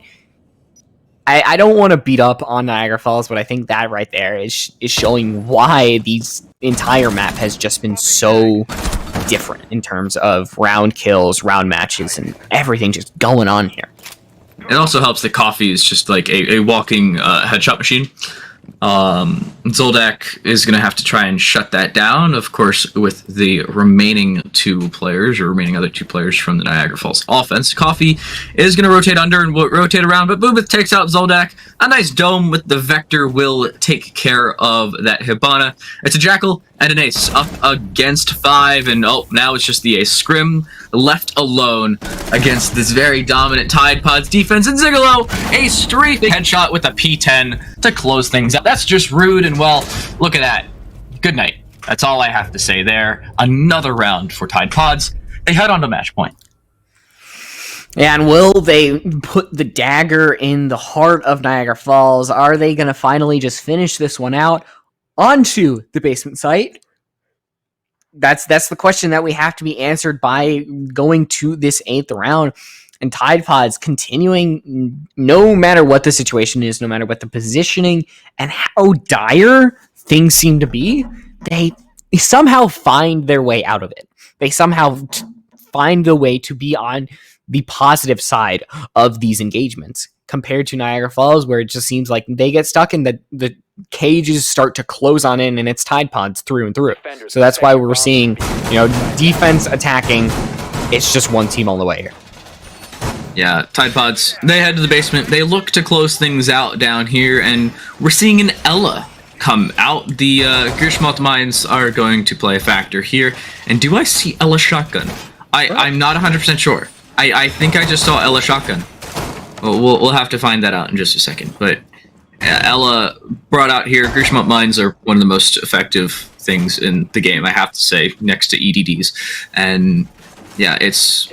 I gotta say, if Coffee's playing on the Ella, high fire rate plus very well-controlled recoil, assuming that the Scorpion's out, I am scared for this Niagara Falls offense. I mean, I'd be scared for it regardless, based on kind of what we've seen overall, just the ability to walk into what seems Coffee's line of fire, no matter the situation. And now that is going to be the thing. We do see the deployable shield being deployed. It's going to be realized by these attackers, and that Twitch drone is going to have absolutely no success in any terms of anything. Oh, no. Now, Coffee being very aggressive. You can see just the ego that kind of playing against Tide Pods really has him. And the R4C is going to really destroy that shield. And we're going to see Coffee back on up. They're not going to be able to play as aggressively because they have the shotgun. And now you see... They tried to do something sneaky there, but it obviously did not work out, as they are going to be the first death in what seemed like they were really the antithesis to every Niagara attack. Now they're just going to have to sit on the bench. Well, I mean, it's happened before, and it didn't particularly go against this Tide Pod's defense. Well, what was their offense? But Hennessy's going to start to push in. P10 in hand looks to try and take some kills. Zoldak is dropped to 20 after being in a DBNO state. Nade in hand. Will they get the shot? Oh, nice shot from Hennessy. This fells Zoldak as a nice body shot does come through, and well, at 20 HP, Zoldak versus a body shot from P10, or at least a couple of them, will not go his way, and we're back to within 1 as it's a 4 versus 3. Oh, sadly, the drone's actually going to spot the toes of Coffee, even though the pest did kind of prevent the drone from going on forward. It's unfortunate that they weren't able to be sneaky enough to get away with that play, but you got the drone, you denied a source of information coming out, as Hennessy is going to be able to find their second. It's going to be Sled, and now we're back to a 3v3 even side. Both Stairs, Breezer, and basically every part of the site is still in the hands of Tide Pods. We are going to see Scrim go on forward. And now Hennessy gone down. It is just really the 2 anchors against the rest of Niagara Falls. 47 bullets left in that SMG-11 compared to the monstrous 241 on the side of Aqua. Now that Hennessy actually was able to get revived, that is really huge, because now Niagara Falls don't know if Hennessy is still down, or they have to worry about another crazy little Australian man running around this entire site. 30 seconds left. Diffuser gone down with Scrim as well. There's 1 smoke canister left, and if Aqua is able to take down Euclid, no, they're going to bury this and walk straight into the line of sight of an exploding drone. Rotero finally claiming a human sacrifice, and now it is just Euclo back again, and they are going to bite the dust, and Tide Pods cleaning that one out. 7-2, 7-0. What can we say? But they really cleaned the dirty laundry here. Between our 16 rounds, Coffee had 25 kills, Hennessy right behind them with 21. It was a dominant game from those 2 players on the Tide Pod squad. You can see 14 kills for Coffee here, 10 for Hennessy. Of course, Coffee had 11 in our previous map, as did Hennessy. And it's just been so dominant. It's been such an amazing matchup, well, for the Tide Pod squad. They deal with Niagara Falls Esports, and, well, they do so handedly. Yeah, and there's not really much that we can say, because apart from 1 round, Niagara Falls really did not seem cohesive. They got the 1 round win. I think that round win was an earned one. If they were able to take control and win that round, but the other one was just a kind of a flawed 1v2 on the side of Tide Pod. So a lot to look over, because something about losing this badly to a team, it gives you a lot to work with. What they exploited, how they exploited, and what you can work on. That is going to be it for this match. It's only a best of 2, and we have done our due diligence, or at least I have, because I'm not going to be here for the next one. It's just going to be you. Yeah. I feel bad. I'm not going to get to cast with you, but when I come back specifically, it will be Northern Shield and Viral to play another best of 2. We'll have that one live for you. I promise it will not be a VOD this time around. And, well, I'll be back. We'll see you then. We'll see you then.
Welcome back, ladies and gentlemen, to the CCL channel. My name's Time to Light. Joined with me is Infernosis, and we are kicking things off with your top two teams in the league. It's Northern Shield and Viral, as the very undefeated Viral look to hold their top spot. Yeah, undefeated indeed. I mean, their round differential right now 70-7, so a plus 63. They look absolutely phenomenal. So, unfortunately, Northern Shield's going to have a bit of a matchup to contend against. Their round differential only at about plus 20. It's still positive, better than a lot of the teams here in this league. Probably just because Team Viral is sweeping so aggressively that teams are having to make a huge comeback to increase their round differential as much as they can. But I'm predicting a pretty good matchup here. I think Northern Shield will do a pretty good job of trying to give Team Viral a run for their money, but time will have to tell. Yeah, we'll have to see on that one. Viral and Northern Shield play each other for the first time this season and look to see, well, how the other one plays. My prediction, I feel like on Viral's pick, I don't think it's going to be close. I really don't. However, if we have a strong offensive showing on the pick of Northern Shield, I feel like that one's going to be a very, very good matchup. In all honesty, I think that yeah, you're probably pretty accurate, but a team like Team Viral is going to be very good about handling themselves in basically any map. If they're that well regimented and their scoreline shows that obviously here in this league, then they're going to be extremely strong in whatever map they choose. It's just a question of what map has Northern Shield really grinded out, which one have they practiced the most, and time will ultimately have to tell. In my opinion, I think that's Viral's just going to do what they do best and just win rounds, no matter what the map really could be. You could throw it up and do something crazy like Consulate or Coastline and just go frag-centric, or an extremely roam-heavy map like Consulate is, Window Repel Simulator, but I don't think that's what we're necessarily going to see. I think we'll probably stick with some of the more tried-and-true maps, maybe see something a little bit different. I don't think we're doing map ban screens, so I think that we can just go ahead and talk about what the maps are, and I think, if I remember correctly, map 1 is Chalet, and map 2 is actually Oregon. So we are going to a pretty attacker-favored map like Chalet, and then jumping immediately to the tried-and-true Borgen to see how that's going to pan out on one of the T3, T4 specials. Yeah, I really love the Chalet pick. It makes things interesting, and more importantly, that's the Northern Shield map pick. Of course, Canadians and Snow pick a more iconic duo, as well, welcome to the Canadian Challenger League, but it's going to be a very close matchup, and the fact that Northern Shield picked a more off-centric, less scrimmy map to start their game on, I feel like that's really important for them to try and establish a rapport both with everybody who's watching in Twitch chat and with us, and, well, of course, with their round games. Yeah, I think we're ready to go and jump right into this one, of course, starting off on Chalet. This one's going to pan out. Ban phase is pretty normal. I think the biggest comparison here is what team is going to pick what tertiary objective site. I've seen some teams that just absolutely vehemently refuse to pick basement site. Some teams vehemently refuse to pick kitchen.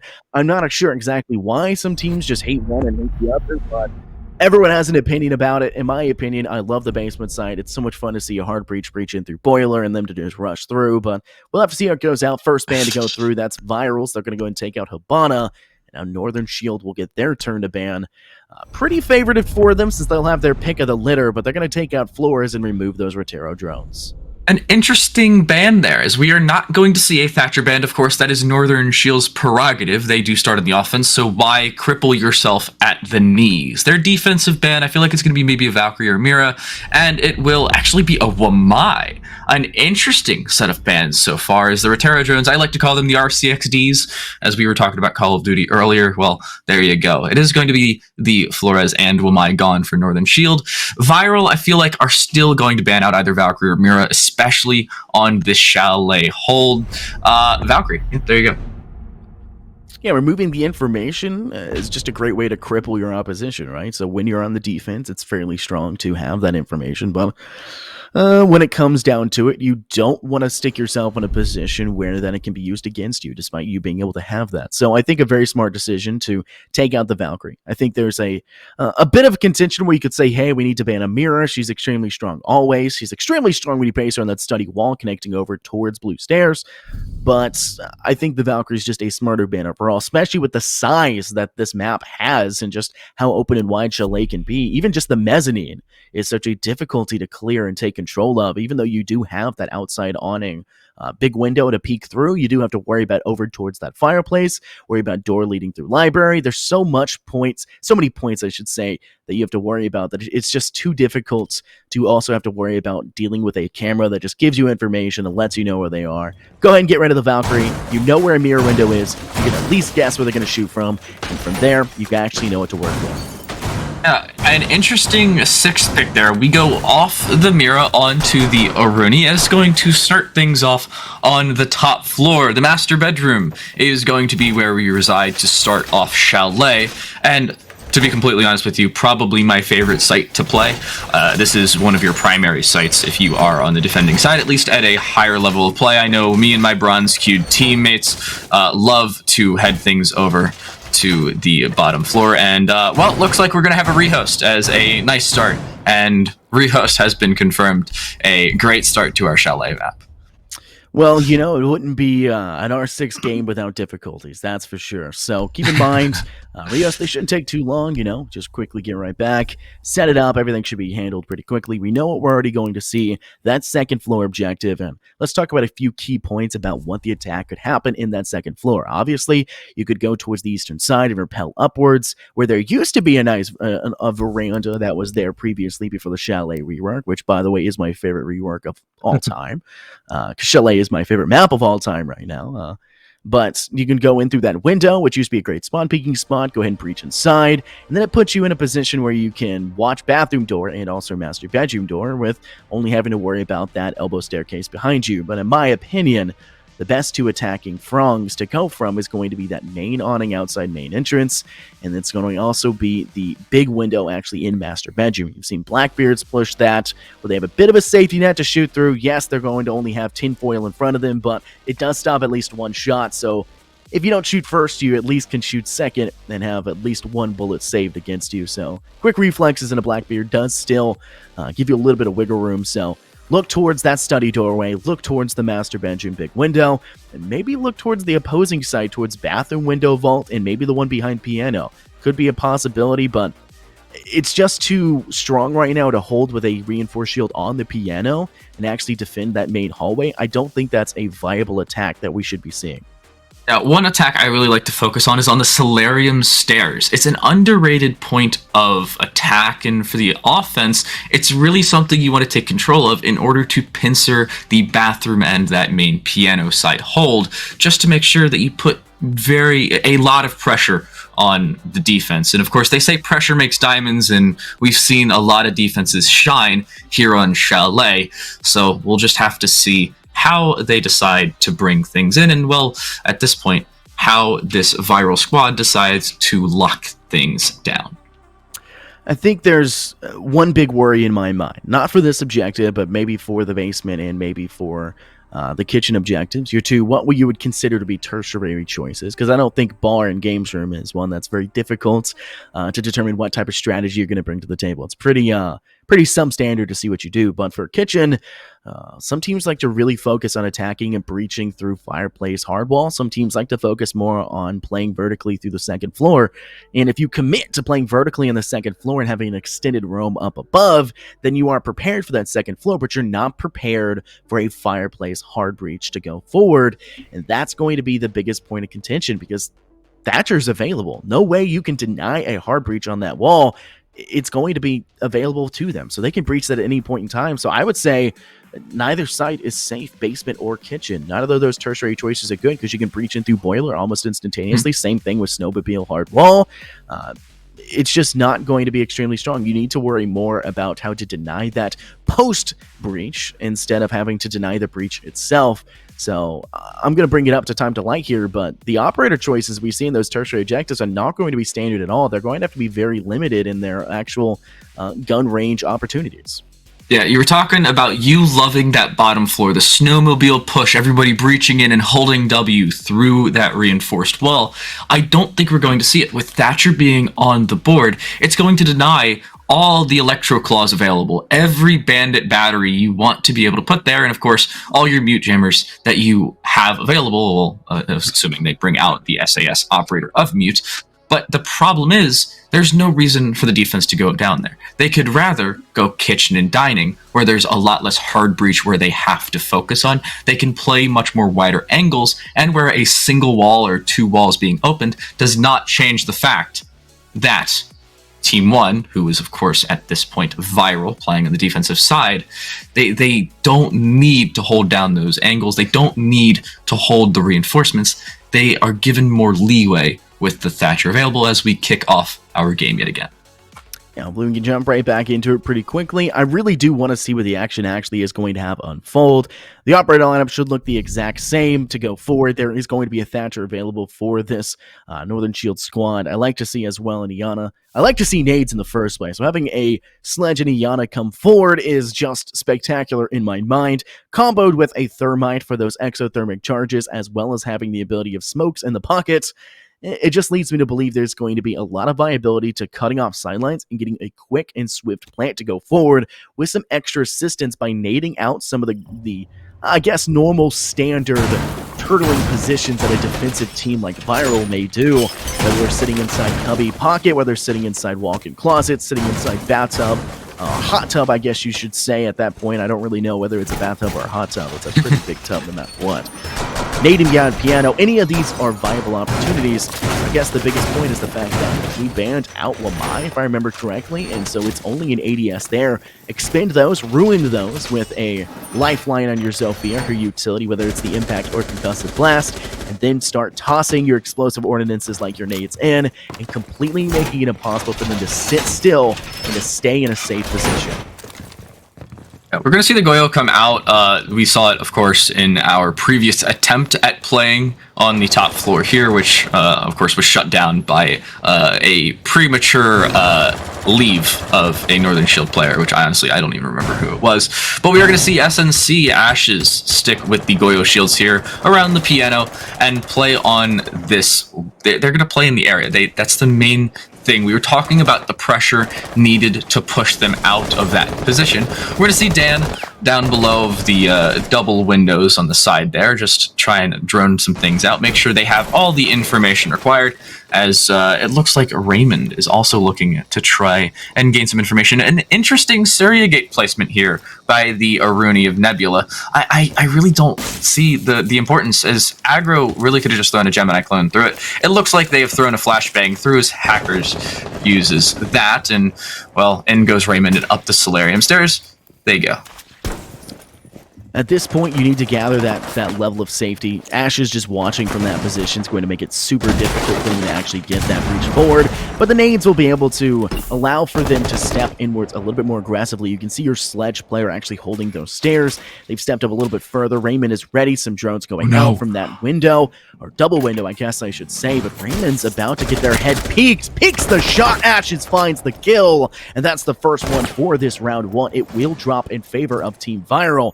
And now Hackers has to find that same player. They know their position. They haven't been given the space to step away. Hackers in a bit of a tricky pickle, but he's got some extra support from his teammates. Right through that bottom wall, hoping to find some damage. Retina's completely removed now for Ashes as a flash does exactly what its intended purpose was, and Creeper will guarantee that kill goes in favor of this Northern Shield roster. Now tied, no longer tied at a 4-3, as you do see Smithers was taken out in the same time period. MX Reaper trapped inside Closet, Nitro Cell at the ready. Does have the rotation hold to step away. Smart decision making by Team Viral. Nitro toss connects to Creepery. 50 seconds left, but Stern still pashing out the damage, taking out aggro. A 2v3, Team Viral, one man up, and it's just up to Hacker and Dan. Yeah, Dan is going to have that M7 in hand, which has been not favored as much lately, but oh no, Hacker's behind. Are they ready for this? It does not look like the Goyo is prepared. The Goyo is going to be taken out, as is Stern. Oh no, this is bad. Nebula left alone. It's the 2 versus 1, as the diffuser's in hand. Hacker looks to put that down. 20 seconds on the clock. In goes Nebula, and in comes this retake, well, as the diffuser's now planted. Dangerous position now for Nebula. My least favorite position to push any attack when you're actually defending this, and this is a post plant. He has to attack his own setup, and thankfully Nebula should know exactly what's happening, but right now, one player walk-in closet, one player lying down behind the actual bed. Player peeks in from Closet. Nebula was aware, sees the player, but more shots connect as they attempt to step back towards Solarium, but they don't full commit. Instead, behind door, and Hackers finds an absolutely banger of a round for Hackers. Stepped up exactly when his team needed to. And that is only the 8th round we've ever seen Team Viral actually lose here, and it's coming at the hands of Northern Shield. They've got to feel extremely confident after that round, but the question on my mind now is whether or not Team Viral is going to pick up the same objective or attempt to go somewhere else. From the looks of it, we're going back to Master Benjamin office. Maybe they saw something they didn't like. Maybe they felt it was a bit of a fluke of a round. I'm not too sure, but my opinion, and I state this in basically anywhere I ever cast, is I hate to see the same objective twice. I hate that level of complacency. It does not belong in the game of R6. They need to change up their strategy by a massive level, and it looks to be they're going to be changing that with Nebula, switching from an Aruni over to an Alibi on the 6th pick. Yeah, and the bar and gaming room is actually where we're headed. They decided to switch things up last minute. I was with you. I was thinking, why try the exact same thing that just did not work? I believe the definition of insanity is trying the same thing over and over and expecting a different result, if my dad jokes remind me correctly. But Northern Shield are going to now have to attack one of the different sites. The bar and gaming room is where we reside, as Reaper decides to set things up above. Goyo back on the board. We're going to see Stern on the Melusi this time around, but I gotta say, Hacker with the Fragmite, a triple kill in that round. A nice little flank straight through the defense. And you gotta say, Hacker walking straight to the door that they were choked into. But the question was, where was the Goyo looking when they walked through? I think they were watching more towards the actual front door. Maybe they were worried about the Solarian push that actually had already become successful at that point and just weren't worried enough. We do see this pick going down. We're now in my favorite objective to actually hold on this map. Yes, you can kind of rush in from the billiards room, but no team's going to just breach that window and go to town. It's not going to happen. So you can see a bit of a strategic setup from Team Viral. They're going to have to figure out what's going to work. A dangerous peek. If Raymond had kept his hands up at that point in time, it would have worked out, but it does not seem to go in favor of Northern Shield just yet, but they've already gained almost complete control of this second floor when it comes to this piano room side. They have complete control of north side Solariums in their pocket. Now they need to make sure piano is safe. It doesn't seem to be that Team Viral has any sort of defense set up over here, but the lack of droning that came out, and a bit too slow, I guess it did, because it did come out from Northern Shield, will just buy that little bit of extra time that Team Viral needs. Now it's going to be in the hands of Stern, holding out from that staircase, has a shield in front, a dangerous position, but if there's one player who can do it, it's going to be your Melusi main, who also has a Nitro to help assist if the rush comes through. Study wall is officially breached open, or should I say office wall is officially breached open, but now that mezzanine big window, big emphasis right now from Northern Shield, not exactly sure why, but a shield has already been busted, making it even more difficult. Stern forced away from staircase. A phenomenal attack from Northern Shield. They haven't gotten a kill yet, but it's found so much success. Yeah, a lot of both the information and damage has gone their way. Now with about 80 seconds left on the clock, they've just turned so much in their favor. But as I say that, Stern, a nice shot, looking to get a C4 kill on top of it, doubles up with it. The DBNO helps them out. Creeper and Dan are both dropped. Raymond soon to follow. The shotgun from below as Nebula takes them out with the bailiff. The judge, jury, and executioner from that vertical angle. It's Aggro and Hacker up against 5. Viral have brought it back.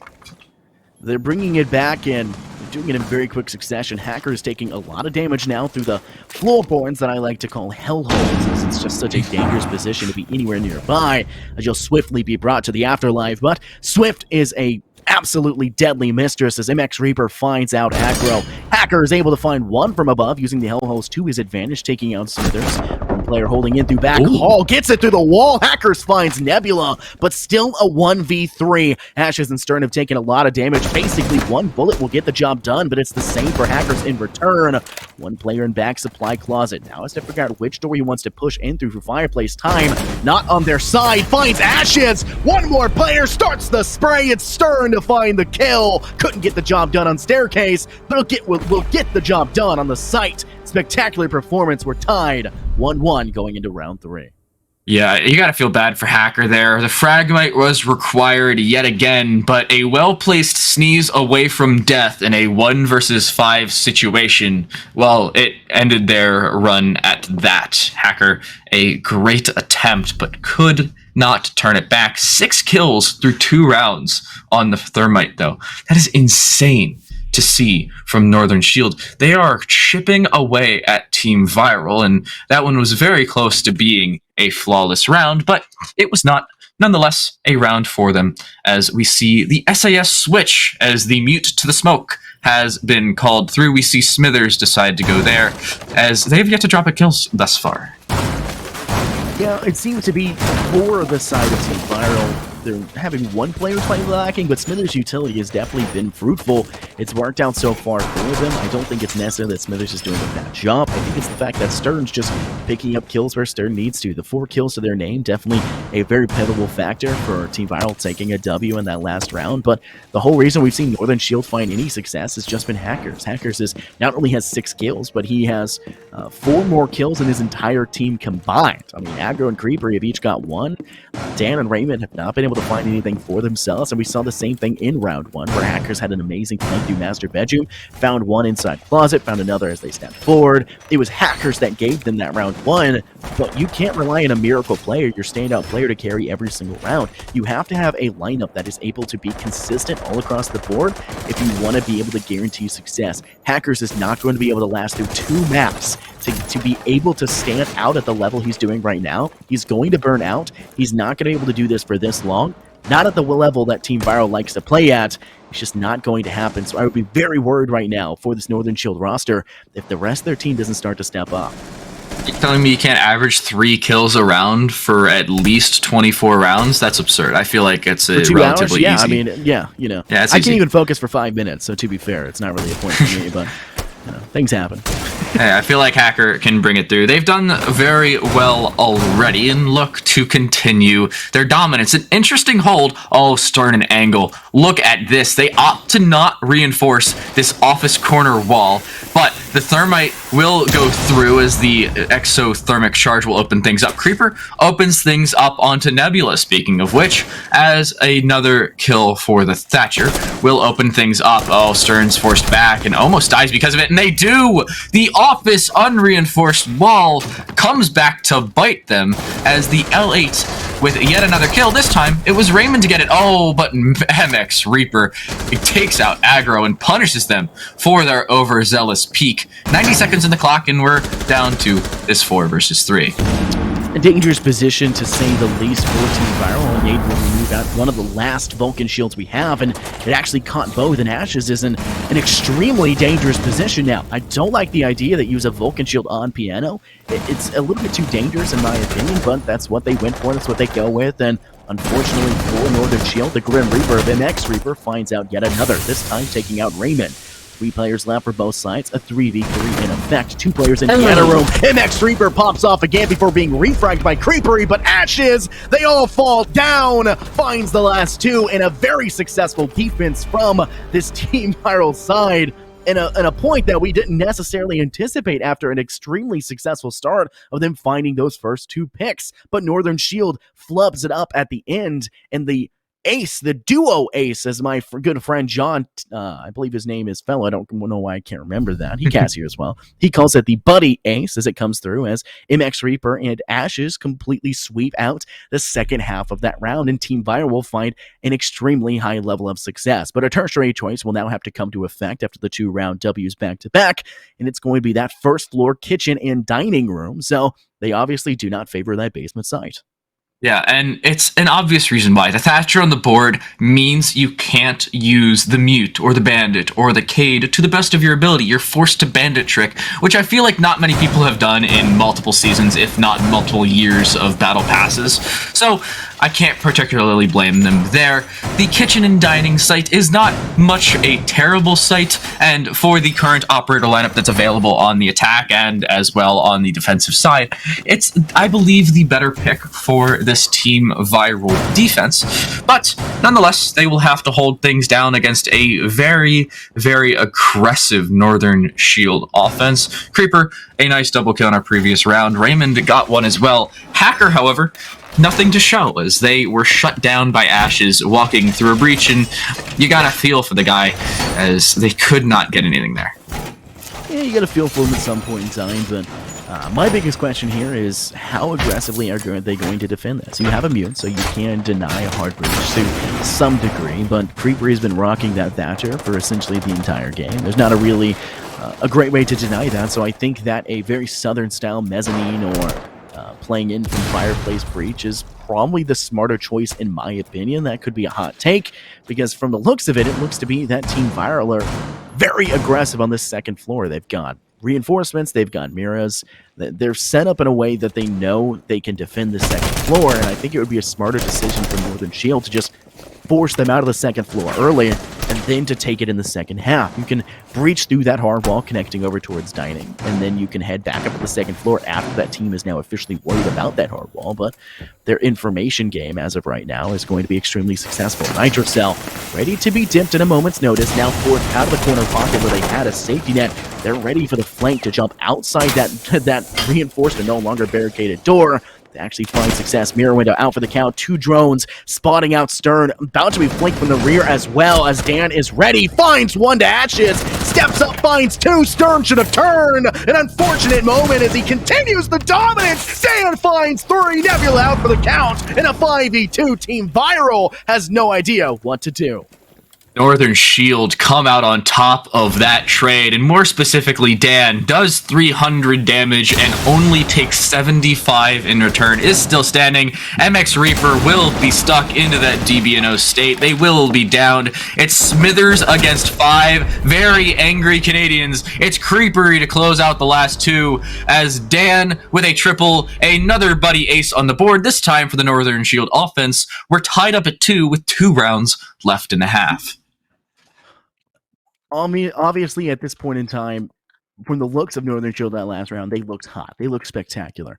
The ability to step up in the way that they did to find success. Unfortunately, in my mind here, it's another moment where one player steps up and finds all the kills. And thankfully, this time around, it wasn't just Hacker that did everything, but still, nonetheless, it's just one player showing up in a spectacular fashion, in a way that honestly shouldn't have happened. Stern should have gotten the information from his teammate. There was absolutely, literally no communication between them whatsoever. You could tell from the moment that the first kill dropped as he stepped in through that door that Stern had not been given the information, did not turn whatsoever. A huge disparaging factor of a lack of communication. It's not what you want to see. Team Viral needs to do better in that aspect, but we're finally going to be heading back to an objective they actually know and love. We've seen them find success here, but do not forget, the last time Hacker got a kill was actually on this objective, so could be seeing him find another 3K here, and that could be another reason why Northern Shield, instead of losing ultimately despite the huge comeback, may actually be able to finish off their comeback and actually find a win.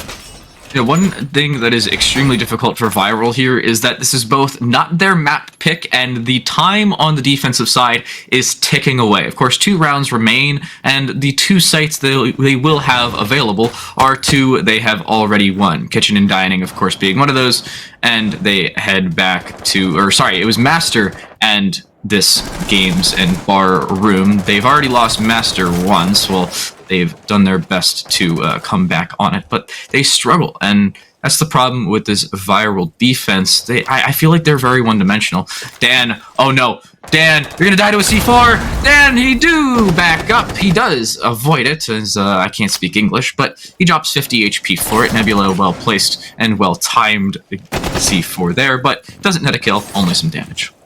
And the damage still does, it finds some impact across the board, but mostly to remove out the utility. It's a success for both sides. You get to, force a player out from that position, buy a little bit of time. For the attack, you get to waste out the utility and actually be able to, have a little bit more of a safety net to push forward. In my opinion, it's not a huge point of contention, but Raymond stepping in from Piano Room has full control of this northern side, but at this point, I'm more worried about the actual assault that they need to step up going forward. There are 2 minutes left, a minute and 45 now, if you want to be exact, as another 15 seconds have been drained, and they haven't been able to get any sort of control on this southwest side. They have not got any control of mezzanine. They do have this mezzanine big window open from balcony, but that's not going to be enough to guarantee control. They're going to have to hard breach out that wall over towards office. It doesn't give them a sightline down to Ashes. Maybe they can pray that a breaching round from Dan will be able to take out that Vulcan shield, but Ashes is getting aggressive, looking to find a shot towards balcony side, does not manage to find a kill as flashes and nades get tossed of Flaney. Ashes has literally no retinas right now, but is able to stay alive just long enough and to avoid the fire and the flames in front of him. Ashes was so close to being a layer of ashes on the floor. Raymond finds the first pick, however, as he takes out MX Reaper. Now Team Viral looking to find a pick of their own. Still none to their name. Dan finally down, but not finished off. Ashes has to drop to get any level of safety and escapes, but not out, as Dan will be able to be picked up. Still a 5v4. Ladies and gentlemen, Houdini is in the house. Ashes the Magician to get out of that one. Somehow avoids a 4-man pincer Nebula. Oh no, not looking the right way. Takes 50 damage for their troubles and aggro domes them as they retreat to the site. The patio is a very, very dangerous angle, but Stern is a very dangerous player. The MP5 in hand, looking for another, but is shut down by Hacker from above. Stern dies, and oh my goodness, Ashes does as well. Smithers 1 versus 4, SMG 11 in hand. This is going to be a struggle as they start to push in. Smithers left alone. In comes the push, gets one, looks for a second. Raymond kills their own player. The diffuser's down on the site. They have to put it down themselves. C4's in hand. If they throw it out now, they can get the kill. They do not. Dan turns it out from the DBNO state into the round win, and Smithers so close to success, but yet so far. It's the offense to win yet another round. They take the advantage and they take the lead for the first time in this matchup. From what we've been seeing, though, we've been seeing a pretty back and forth action from both sides. I wouldn't be, shocked to see Team Viral win this next one up in second floor. I think it's a definite possibility, but I wouldn't be shocked to see it go 3-3.5, which is extremely strange considering that Chalet is a very aggressive, very attacker-favorited map in terms of all levels of play. Not just like Coastline, where in T3 and T4 and even T2, it's attacker-favorited for a large margin, and then in Pro League, it's still defender-favorited. No, I mean, Chalet is attacker-favorited all across the board. So seeing the fact that we are, and very well could be, 3-3.5, if Team Viral is able to just clutch up where they need to, I think that it's going to lead a lot to contribute to the fact that Team Viral could just take their attacking half in good fashion. But my biggest worry here is the last time we saw any sort of defense to the second floor from Team Viral, it was when we saw that kitchen site. And I'll remind you, we had, I believe it was Dan, step up and completely sweep out all 3 players defending up on the second floor for Team Viral. A complete and utter lack of coordination, a complete and utter lack of communications, more specifically, and Team Viral was flustered. They completely floated out to the wayside. They did look like a pile of ashes, and that's mostly because Ashes did not communicate his death to Stern, and Stern, unfortunately, apparently didn't communicate to Nebula, and Nebula missed their shots. So a lot of failed communications from this Team Viral roster seem to be their biggest downfall leading into this one, but we'll have to see how this attack works out for Northern Shield. Yeah, a comedy of errors last time around, but it's a new round, it's a new day, and it's a new chance for Viral to bring things back even. Of course, you were talking about communication issues. A lot of the times we see miscommunications. I feel like there was just an entire lack of communication. Stern? No way. No, that's a free kill. Down goes Creeper. That's bad. Stern, a nice opening kill and playing the information to their advantage. They use a C4 a little bit early, but they use it to rotate out and into the snowmobile garage. They really just want to avoid that main mezzanine lobby. They need to avoid a lot of current sightlines that we have seen get really set up exceptionally well, the Team Viral does, but a lot of them don't really pan out for him. Finally, Stern is able to get one that pans out. An amazing pre-fire to actually assist the player peeking down. That was Creeper. Hacker was able to find that kill, and Creeper is able to find yet another onto Ashes. Smithers is last player left standing in a completely one-sided affair. It looks to be for this Northern Shield roster. Trapped inside a supply closet at Bar Stock. Able to find one. Raymond TK's Hacker in the process. A shotgun. Sorry, I'm looking at the wrong thing. You're looking at the wrong screen. Sorry, I alt-tabbed for a moment. I'm looking at the wrong thing. I apologize profusely. Holy cow. It's like, wait, I'm getting a lot of like deja vu here. Yeah, that was stupid. That was really dumb. I've never actually done that before. Sorry. I'm limited to one screen right now, so a bit of a oopsie opportunity. Ash is trapped behind Piano. Could be an opportunity for Northern Shield to be able to find success. They've already lost one, so in my opinion, the ADSs that are set up aren't going to last long enough. And sure enough, taking out that shield, Ash is in a different corner than we saw last time, sitting last time toward the actual doorway. But the ADS refreshes, a second one available, and Ash is able to stop that nade from going through. Smithers takes damage in the process, but Ashes falls to the wayside. Smithers does find one, a refrag, this time going over towards Dan. MX Reaper trying to find the player outside that Piano window, but it's not happening just yet. Time to light. Northern Shield are falling apart, but Smithers and MX Reaper extremely low. This could go either way. Yeah, both of them within one-shot territory depending on the gun, and MX Reaper, if you get domed, you're gonna be one-shot territory no matter your health. Raymond, a nice shot. Diffuser's gonna be planted, and now we're into the retake. They need to push back towards this office side. The C4 is gonna hit nothing but thin air. Smithers looks to push forward, but there are so many players holding so many different cross angles. How are you going to find Reaper hiding behind two chairs in an off angle like that? Raymond playing at a long angle as well, does take out Smithers on the flank. Nebula, low HP. Stern dies. Nebula soon to follow. It's another round for Northern Shield. They come out on top and head on to the defensive side of their own map pick in a 4-2 fashion. In a way that at the end didn't necessarily seem like it would go at that pace. So, phenomenal job there by Northern Shield. Now they get to try and show their prowess on the defensive side. Team Viral will now get to attempt their attack. I really liked what Northern Shield put together, so I feel very confident about their defensive hold. I think that Northern Shield has exactly what it takes to be able to dethrone a team like Team Viral. Their their attack has been pretty spectacular in the way they're coordinating and putting things together, so it leads me to believe that they're very confident about this map, and I think that's definitely probably why we're seeing them play so spectacularly. I think they also picked this map, if I'm not incorrect here, so they really do like the opportunity of this map, so I like to see that one going forward. I like to see now how Team Viral will attempt to attack.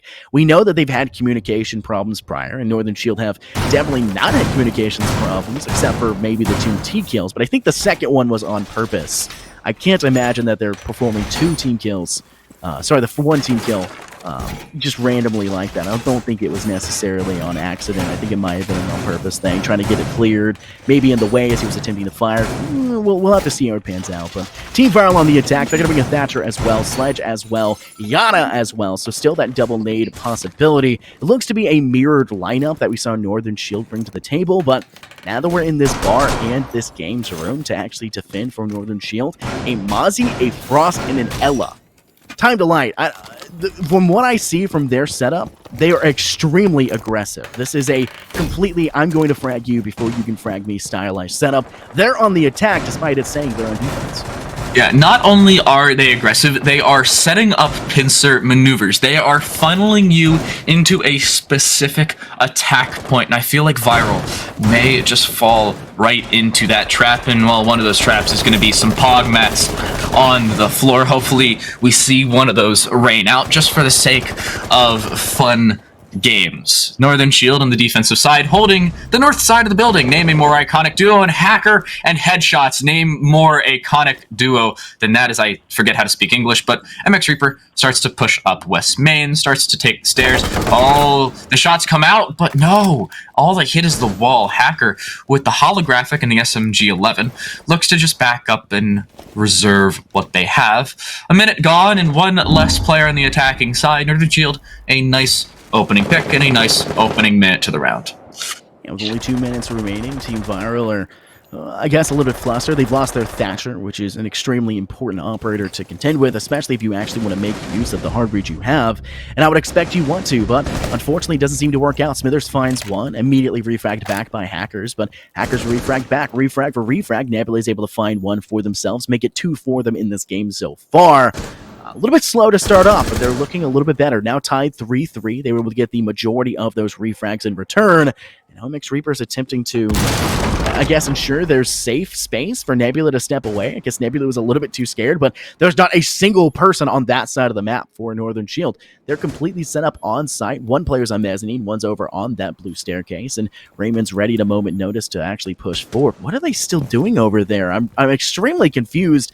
There's only a minute left here for Team Viral, and they're spending too much time on the Solarium northern side.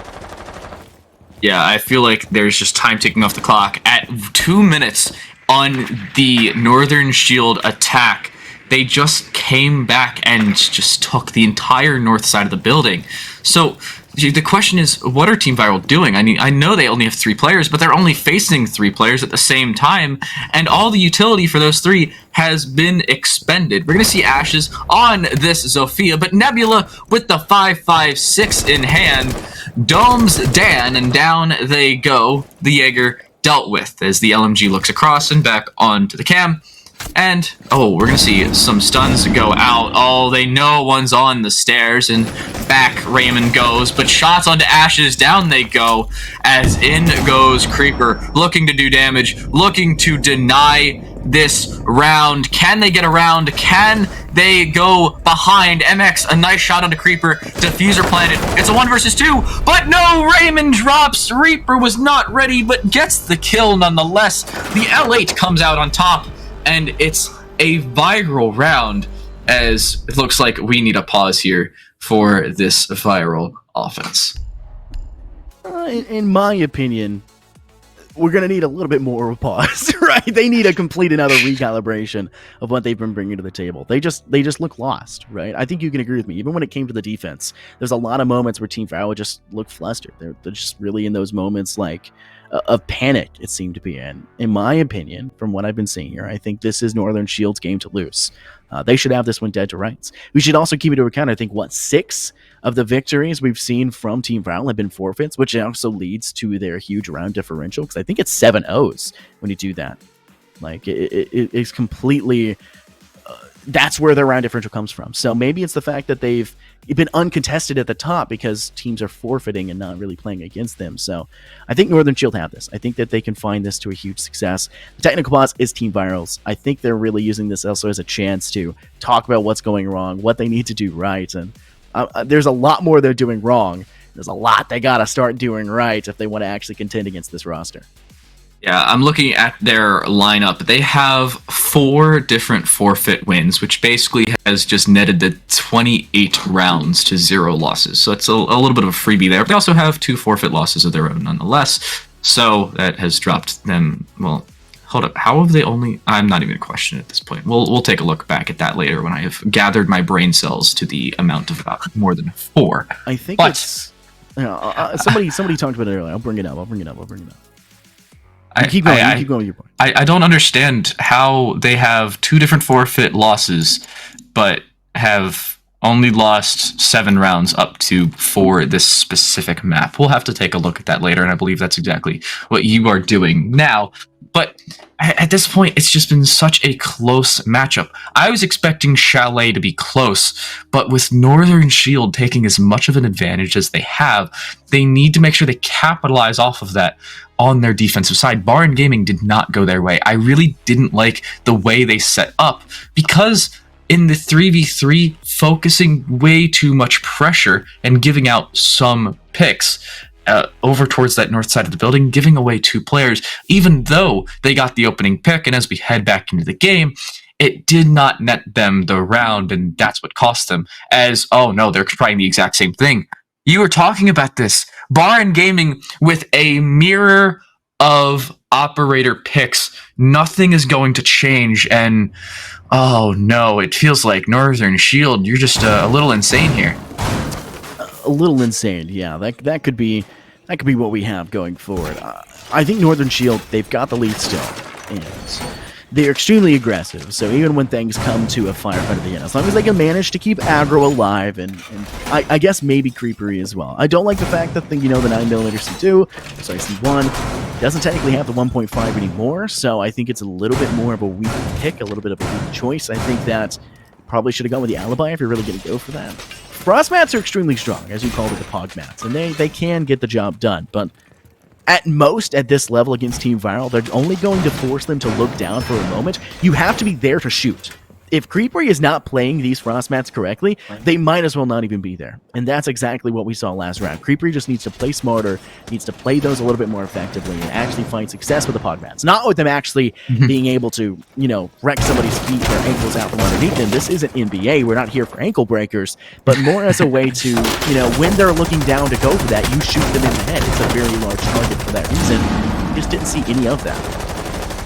Yeah, we're going to see Creeper come out with the Frost hit again, and using that to your advantage along with the funneling strats. Of course, the Frost mats have that to their advantage, but when the other team knows you're playing Frost, they're just going to look down and, like you said, capitalize off of that lack of attention towards you, and you win gunfights, and more importantly, sometimes even win rounds. Creeper going to look across, but it's the upside down rappel. Are they prepared for it?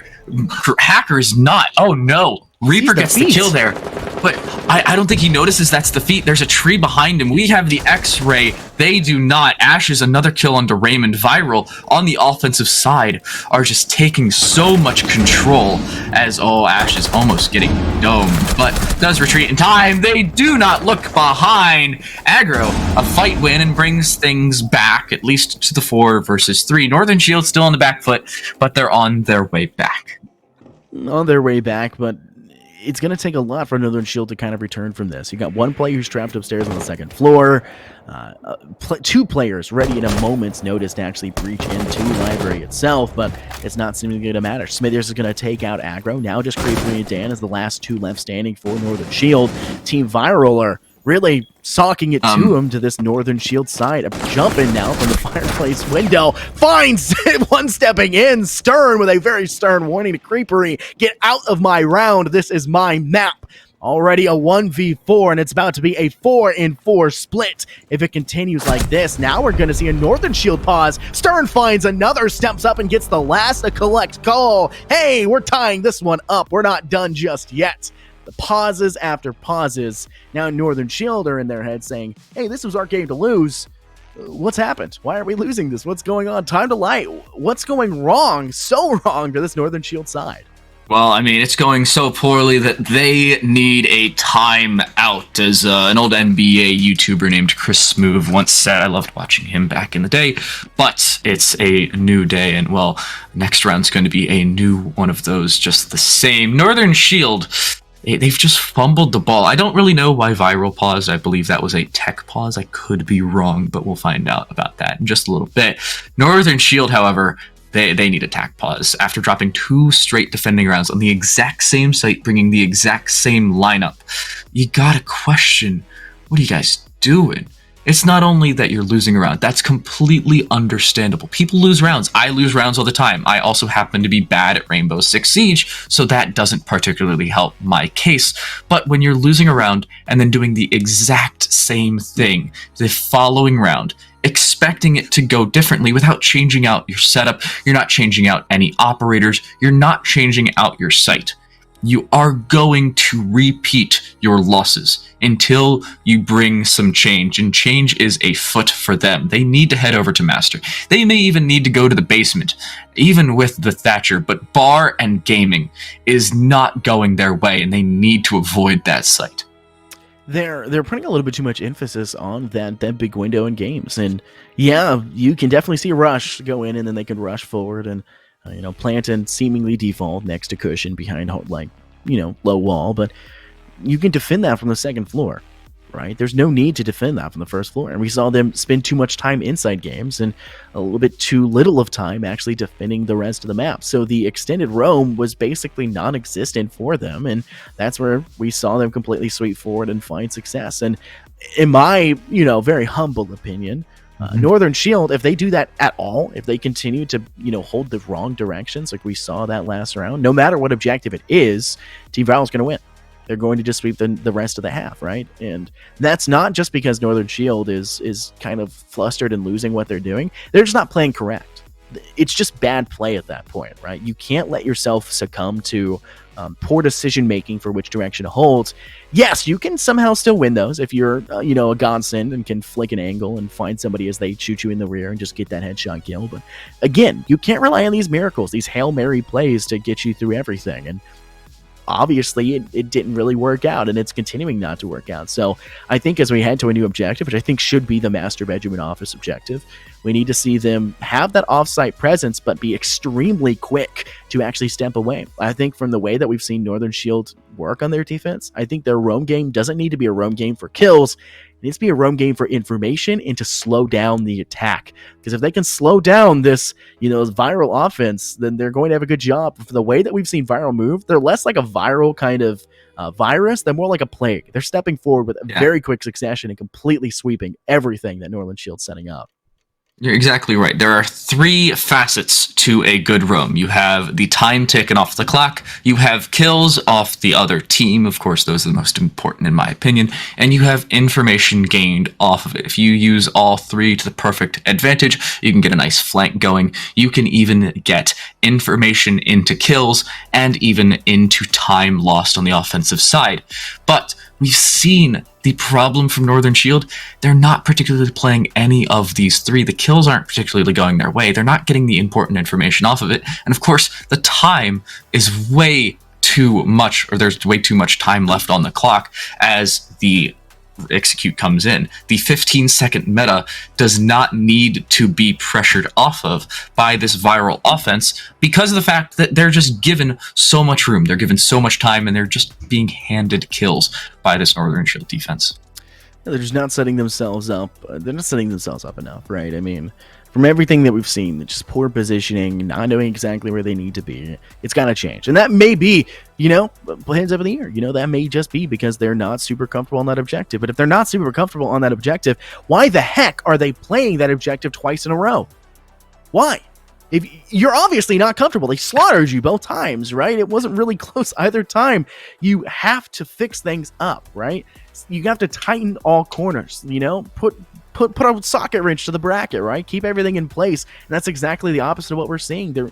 They're turning the wrong direction, holding the wrong angles, not setting themselves up in a position to find success. And that's where we're seeing this Viral side just completely sweep them. And I think that that's going to continue no matter what objective it is, unless we see this Northern Shield side really come together like a shield. Everyone here should know how the matter works, right? Something that is where your molecules are closer together, you're going to have a harder surface. Where they're spread apart, it's going to be something that's weak, flimsy, bendable, like water, something along the sorts. It looks to be that the Northern shield is completely spread apart. It's flimsy, it's wobbly. They're not able to actually hold anything together. They're stronger as a sword on the attack than they were as a shield on the defense, and that's where they're falling apart.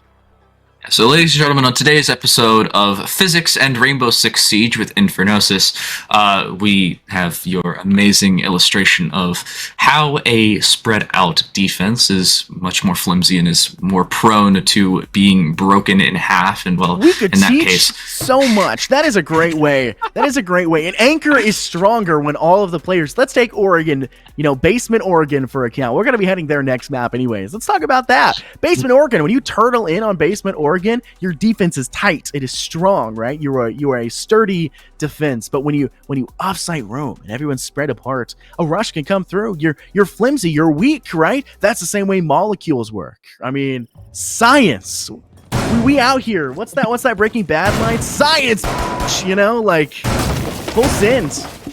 Yeah, Bill Nye the Science Guy turned into a Rainbow Six Siege caster is you in an embodiment. However, one embodiment is a tied-up game. We have the map pick of Northern Shield, which is now dead even, and after a little bit of a technical pause, which did happen to be a little bit of a router reset from Creeper. Apparently, as Gooby said, he's playing from a cottage, so a little difficult to try and play competitive Rainbow Six Siege when you have the router of the mountains of Pennsylvania. Well, at least some of them. And it's difficult to try and play some Rainbow Six Siege doing that. So we saw the router reset. We've seen the technical pause. We've seen things set back in motion. And we're headed to a tertiary site for the attempted primary hold. We are seeing both a north and south side offense or defense on the top floor. At this point, it seems like an offense. And we're seeing Northern Shield decide to go with the kitchen and dining over master, or even this basement hold. I think right now, from what I'm seeing from the lineup from Team Viral, considering that nothing's really changed for them, they feel well. But from the defense of Northern Shield, they've switched to a Maestro. They have aggro with the K1A on Vigil. They've got a smoke. Hacker's able to continue the boss for the SG-11. But I think the biggest factor is the fact that they've got the Roni on a Roni, and they've got the absolute just beast of that LMG on Maestro. I think that they're definitely going to need to be able to find success with that. Because if they don't find success with that LMG, you're not finding success anywhere. Aggro. No! What are you doing? Just runs across, literally no safety net whatsoever. Nebula just picks him apart like Peter Piper picks a pack of pickled peppers. We're going in for tongue twisters here as well. We're going to have fun with it at the very least. But Ash just puts down a Claymore, going to go in to defend that western staircase, and they're going to be able to have a player advantage as they attempt to push into this second floor to actually play vertically on this kitchen site. I got a question. What are you doing there, aggro? You are a well-placed sneeze away from death, much less a well-placed shot, and you have the availability of just rotating down that mezzanine balcony. They can just vault off extremely quickly, and what the heck happened? I get the first peek. You want to figure out some information. You get shot down to 5 HP. That is your cue to back out and get away. It didn't go their way, and they die because of it. Viral with another opening pick. They start to push in. Nebula starting to capitalize as they move themselves up to 4 kills through our 8 rounds and into our 9th. And with the exothermic charge, they look to open up some peak holes as well. And oh no, Smithers. Raymond, what are you doing? Raymond's apparently taking a nap, a bit of a power nap. This nap's going to last at least 40 seconds. Dan's going to be able to stop the hemorrhaging, I should say, from this Northern Shield defense. They're going to be able to put a little bit of a bandage on the wound to stop the bleeding, and Smithers will be felled in the process, but it's still a 3v4, and they've completely opened up this fireplace hardwall connecting over towards dining. One player trapped in the back of sight. Stern's just going to rush through most of that toxic babe, and a second one will be tossed a little bit too soon, in my opinion. Yes, it's going to stop Stern from rushing as much, but we've seen Stern already run through it, so I don't think it's the biggest possibility. Shots all the way through. Ashes could see through the toxic babe, but Hackers could not. And MX Reaper sees straight through to the head of Dan, removing him from the situation. Now just Creepery, last player standing, but not for too long, as Ashes make sure they fall to the wayside. An extremely successful round here for the defense. Sorry, for the attack. I don't know why it showed us the defender there. Yeah, what? Extremely successful round for Team Viral. They completely picked apart Northern Shield defense once again. The shield is starting to fall apart. Yeah, it's been difficult for this Northern Shield defense. As you said, the shield is breaking down, and I really just feel bad as they've been caught out at every facet of their defense. We're seeing Team Viral just establish exactly why they are on top of this league. They're showing why they are 10 wins through on 10 maps, and I gotta say, it's just been so much of a struggle here on this defensive side for Northern Shield as they head to one of your more primary defensive sites. It's the Master and the offense room, or office room, not offense room, as they try and bring things back here on the defensive side. Despite Team Viral going down and out, right? And despite having a player named Ashes, the flame has definitely not died out, right? They're still ever present, and they've managed to bring this back finally to their advantage. They're 1 round away from match point, and then 2 rounds away from that ultimate victory to be able to take the W here on Chalet on the map pick, I believe, of Northern Shield. So extremely interesting to see how this one's going to pan out. I think there's a big categorical failure from Northern Shield to communicate clearly on the defense, but we also saw the same problem there for Team Viral. It's just the fact of the matter that whoever has the attack is just favor on this map, and Team Viral are taking that to a bit of an extreme, considering Smithers and Nebula weren't really doing extremely decent on the defense. They've managed to come back and have been able to find picks. We saw a very early pick last round from Aggro with the least aggressive play I've ever seen as he tried to tuck his tail between his legs and run away, and Nebula just picked him off, and then Smithers finding one as well through that inside window that gave them their first 2 picks, and Team Viral have been able to just clean up everything else from there. And it's been extremely nice to see Team Viral kind of clutch up all across the board in a manner that Northern Shield was doing prior, especially with the fact that we had seen at one point in time Hacker had 4 more kills than the rest of his team combined. Obviously, that margin has narrowed. Yeah, and there's so little room for error here on Chalet. It's one of the more closer maps because it's less played. So you have so many more mistakes that just naturally come through. Holding a pixel angle without a crosshair in the middle of your screen is going to be a little difficult aggro as they don't land a shot. They do, however, take some damage from a nade prior, and now as their crosshair comes back, they look to see if they can do some damage. Smithers going to look across, but doesn't land anything. Or at least doesn't land it onto anything but thin air, but does take some damage nonetheless, as the pixel peak does go the way of Aggro, at least for the time being. But Stern's pushing up, Stern's pushing forward, and they're gonna land the kill. Will they land the second as well? John Wick will come through, Raymond landing the pixel and pistol shots, and will somehow stay alive. Raymond is now Houdini, as we've seen another embodiment of the famous magician. Yeah, escaping in positions that you wouldn't really expect them to escape from. I mean, that entire defensive hole just kind of cascaded down into a bit of a dangerous position for them. They were still able to escape with it. Raymond did take a lot of damage, but ultimately was able to find a little bit of success in the process and was able to, step away alive in the end. And that's the most important part. I talked about it earlier in one of the breaks. Northern Shield need to be able to survive on their own. That's their weakest link. When they're spread out, which is totally fine to do in the game of R6, they still have to be able to find success. They still have to be able to stay alive to actually be that tight shield, that tight anchor on site. And when they're all dying away from site, it's not going to happen. And the fact of the matter is, Aggro has been off site twice now and has died first twice. So not what you want to see, but Ash is still holding in from the front yard, ready at that bathroom window. Dan, I want to see a run out here, completely cast off guard. Does not go for it, however, because the shotgun in hand. Toxic Age will be tossed, but Ash is with the LMGE, finds Creeper's forehead, and a 3v4 in effect as Viral now take up the main advantage once again. Yeah, 5 seconds on the clock. They need to start to put this diffuser down. Hacker and Raymond combine for 1 each. Ashes gets a kill back as diffuser needs to be planted. It does. Ashes another kill, and Ashes with another. They close it out. They give the round to this Viral offense as they become a very, very plaguing attack. It's on to 5 and now on to 6. We're into map point. Chalet has gone the way of Viral, at least thus far. Northern Shield, they're heading back to the master bedroom. Oh my goodness. Go to the basement, guys. What are you doing? Go somewhere else. No. Go somewhere else, please. Just literally anywhere else but here. Well, the problem is they've dropped everything else already. You're right. The only place they haven't played is the basement. Go somewhere else then, right? Just try something, Northern Shield. Right? Anywhere but here. Come on. There's got to be at some point. There's all right. I'll bring this up. I cast Collegiate One. That's one of my favorite places to cast because sometimes the teams are good. Sometimes the teams look like they were put together and are just a montage of 35 different strategies. But one of my least favorite and favorite games ever. I'm not going to name the teams because I can't remember. But it was on Clubhouse, right? And I saw the same team go to the same objective every single time for an entire half and lose every one of them.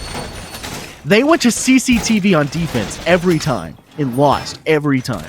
It was the worst. It was the worst game of R6 I think I've ever casted for a defensive half, and they still won the game. Yeah. No. They surmounted an entire comeback to lead us into overtime, and they had attacked twice. It was 2-1. They had attacked twice and defense once in the overtime, and they won it because of it. It was the worst game. It was the longest game ever because CCTV is an objective room that takes the entire round to push safely, right? And yeah, so it was a full 3-minute round for every single round, and they still won. So you're telling me that you went to round 15 and it probably took you about 3 hours to do so? It was a terrible experience. All right. Well, note to self: don't cast Clubhouse. I personally don't like the map because it's overplayed anyway. Fortunately, we're headed to Oregon, the lesser of the overplayed maps. Aggro is gonna look across. Well, we've seen this before, and aggro has died because of it. Two rounds ago, it was on the Vigil. Last round, it was on that same Frost, and they're going to take a little bit of damage because of it.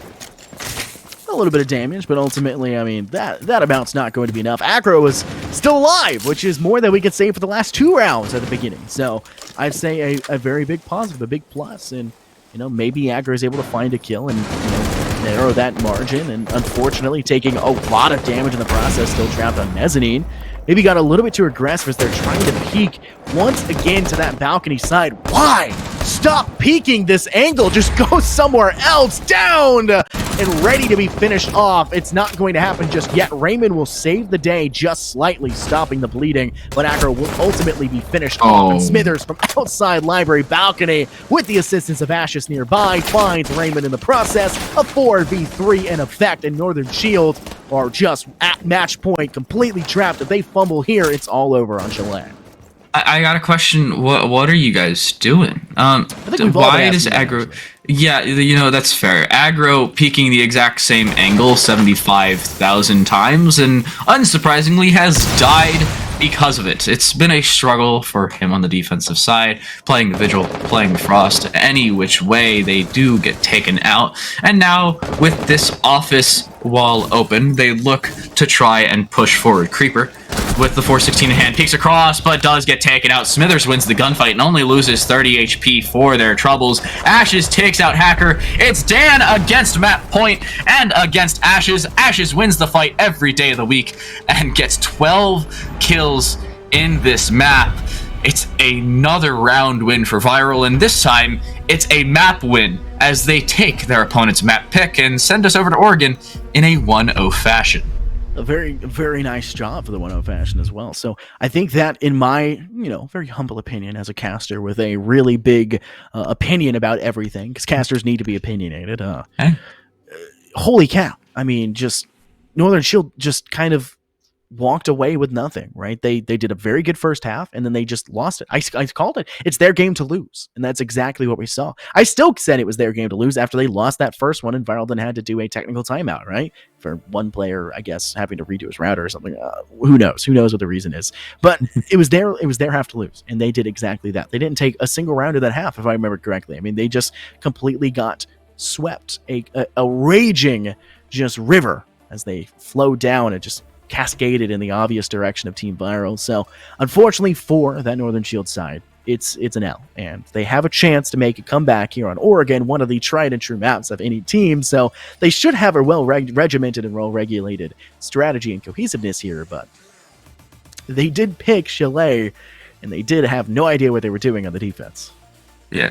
They are facing a very, very prepped Viral squad. Of course, this is Viral's map pick on one of the more tried and true maps, as you stated, but we're going to have to wait just a few minutes, and by a few, I mean 8 specifically. We'll be back in 8 minutes with an Oregon map picked by Viral. We'll see you then.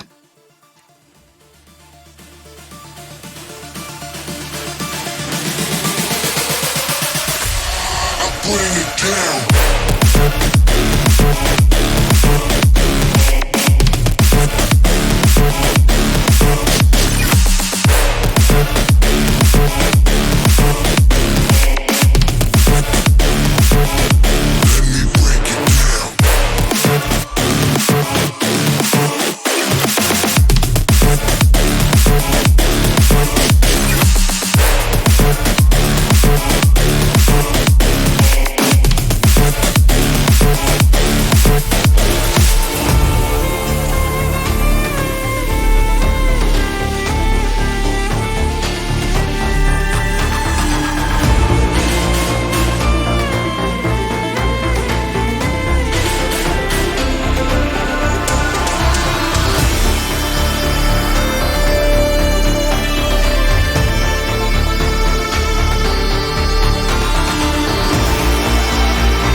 Welcome back, ladies and gentlemen. We're on to map 2. We are on to Oregon. My name's Time to Light. Joined with me is the one and only Infernosis, and I cannot believe that's how Chalet went. Yeah, I mean, it's easy to believe when you watch exactly what happened, but it's hard to believe after the first half. Yeah, looking at it from an outsider's perspective. Apparently, I can't speak English very well.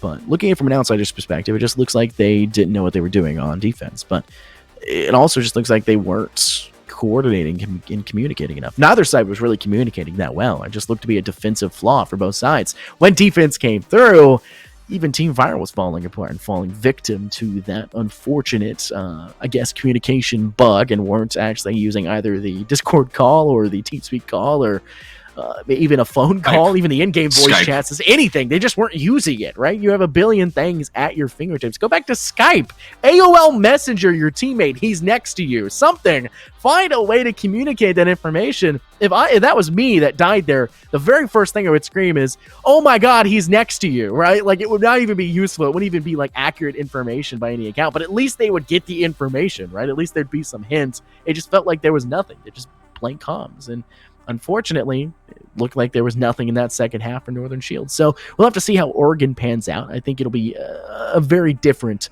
sort of events to occur. I think possibly Team Viral is still going to take this one, but it's going to be a much tougher fight because this map, everyone knows it. Everyone should know how to play this one.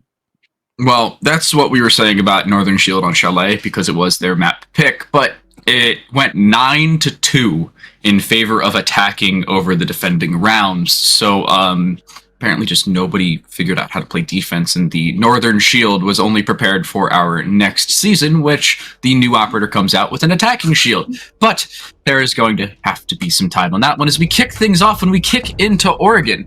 We start off the operator ban phase, and what are you expecting here? A very tried and true setup. If we see a Maverick get banned, you're going to see Kaid get banned. Thatcher's going to be banned. Thatcher's banned in 83%, probably a little bit lower now. Probably around 80% because obviously he wasn't banned in that last match, but is just guaranteed ban on this map. If we do see a Maverick ban, which I don't think is a huge possibility, I think they should probably sit back on it. But if we do see the Maverick ban, you're going to need a Kaid ban on the defense. Kaid's just a little bit too strong when Maverick is not available. So that's my coordination. Valkyrie's a good possibility. Mira's definitely a possibility, but it'll be Habana that's banned out. So no need to ban Kaid on the defense. If we do see Kaid banned, that's just a waste of a ban.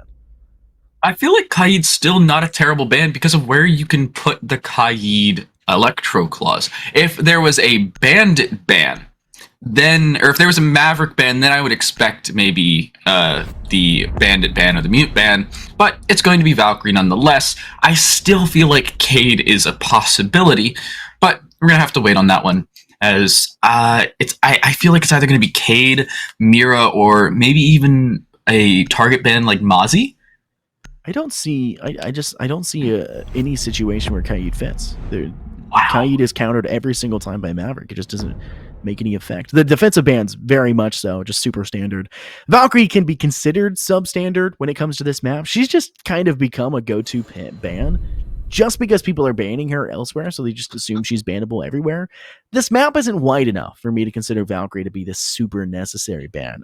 In all honesty, with the way that the meta is kind of shifting, where Ashes have been taking a little bit of a hit, and Zophia's have been taking hit but still getting played, IQ could be an interesting decision maker to actually play to counter that out, and that would be a great way to be able to leave Valkyrie up on the table. But that also leads to the fact that if you're the attacking team, you would need the first defensive ban to leave Valkyrie up. And there's some definite counter abilities that can go forward. But seeing now for the attacking side, they will bring that Maverick. That'll be a great counter to whatever we see Northern Shield bring to the table. A 6-pick did come through. They're not going to switch off the Bandit, though. They're going to switch a 6-pick over to Castle. It's a great way to hopefully slow down this Team Viral assault. But I don't know, Time to Lead, did you see that Reddit clip this morning of somebody doing they made like a custom castle barricade where like defenders could actually like lift it up slightly and crawl under it? I did. I was scrolling. Cool. I actually saw that on Twitter. I was extremely confused, but I feel like that's one of the new changes they're going to introduce. Maybe a new cinematic. I don't think it's going to happen. I don't think it's going to happen. They need to. 100%. Yeah, they do. Should. They do. Right? They 100% do. But I don't think it's going to happen, unfortunately. If he's like, I also don't understand the new attacker sheet, right? Let's name one location where it would be viable on this map. It'd be big window, defending second floor, right? Because you can rappel over it and shoot from the top, but then you can't get in the window. Yeah. Which makes big window useless. It makes absolutely no sense. I'm not going to lie. Bikini Body is the portrayer of that one if you were scrolling through Twitter and saw that. So that is 100% Bikini's fault. So thank you very much, Kini, for that one. Also, I do want to just remind everybody, we saw Ed Dan in the chat saying he's running into every technical problem possible. The reason that your game is alt-tabbing when you try and open it is because you have not updated your graphics drivers. Go do that. I did it yesterday and it worked. You know, tech advice here with Thunder Lane, so I'll have to see how that one goes. Another great window, actually, for the attacker one would be the games window on second floor. Because then you repel that anyways, right? And you can actually just stand there and see. So that would actually be a good window. But there's so many limited windows. There's literally no use on basement. Literally no use on first floor. And literally only 2 uses, 1 viable use on the second floor. So it just seems like such a crappy design, in my opinion. But 2 nitro cells will be expended. The first one will be able to find success. Or sorry, second one finds success. Hackers is able to take out Stern.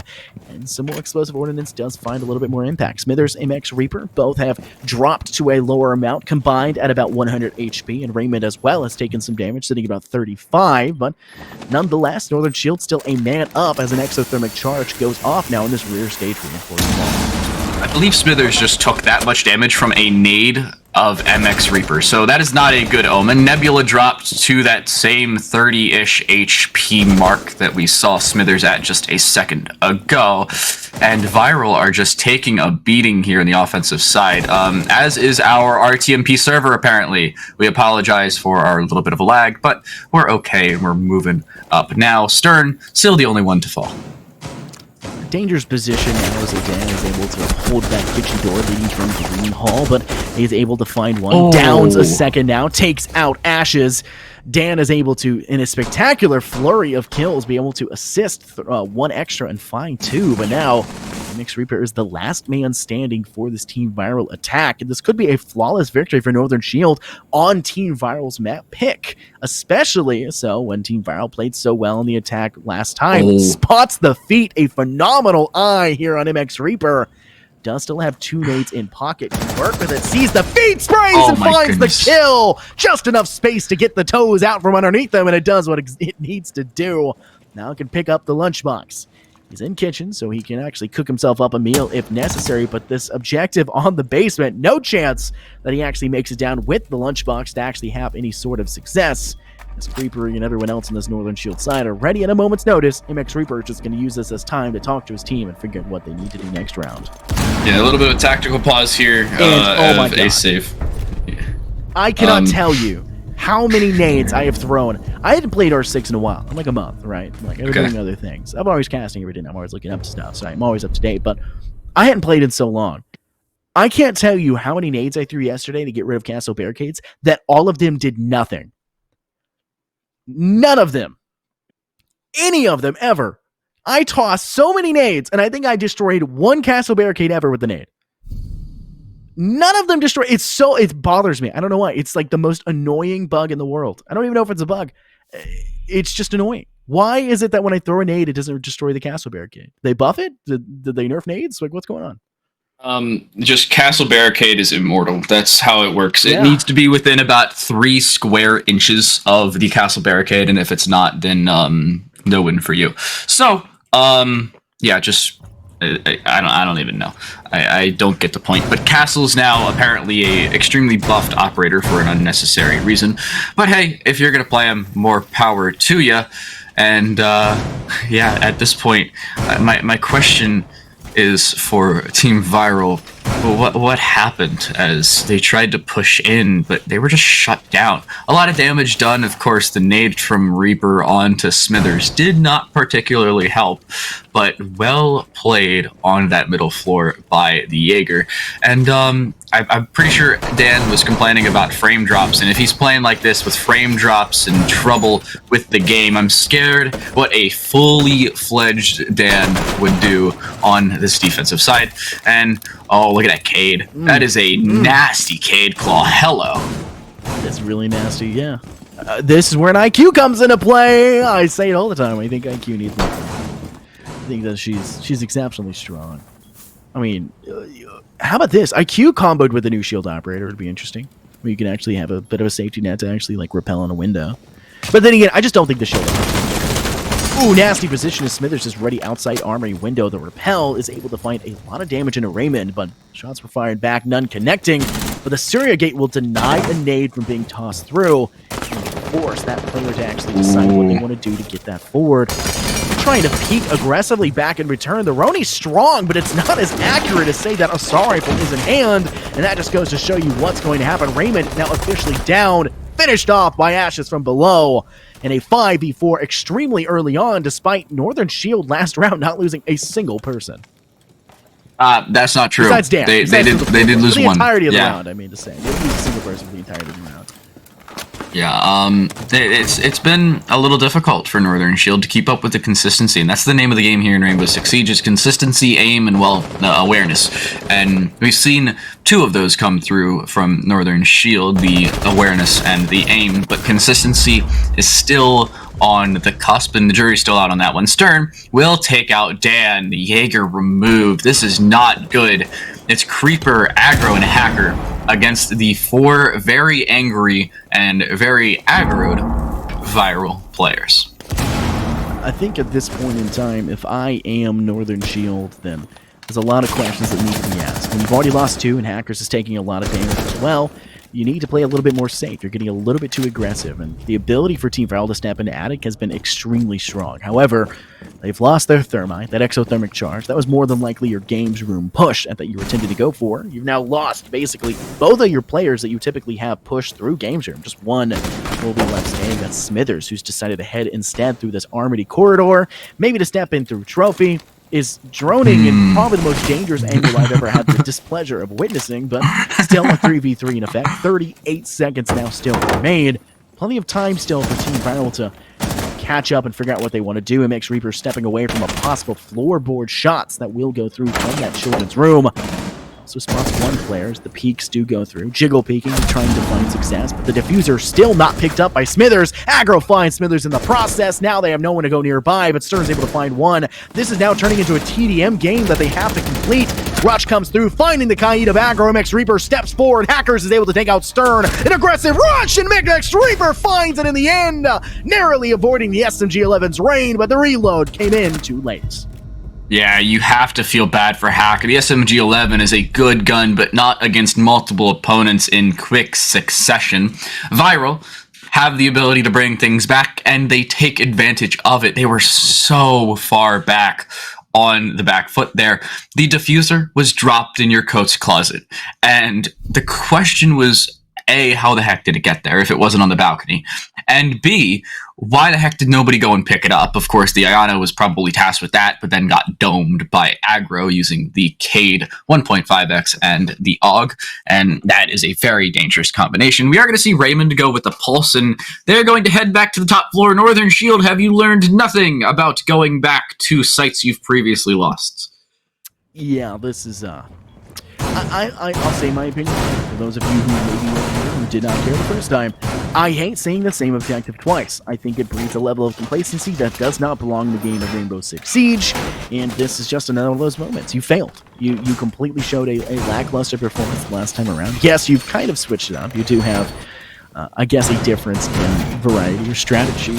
You bring in a Jaeger, this time not on Dan, but on Creepery. Creepery instead is going to be not rocking that Vulcan-wielding Doyle, and Dan's going to be rocking the smoke. I mean, they've switched things up. Maybe the smoke is what they need. It did come down to the last few moments that last round, so maybe switching it up and being able to have those toxic flames open up, but you've lost your Aruni. So you no longer have Syria gates to slow down even further. Instead, Raymond's on that Pulse, and the UMP is an extremely slow-firing and, in my opinion, weak weapon, so it really comes down to praying in a verticality game, which is something weird to see on Oregon, but I think Team Viral did a little bit too good of a job of clearing the first floor last time around to actually make that a viable strategy.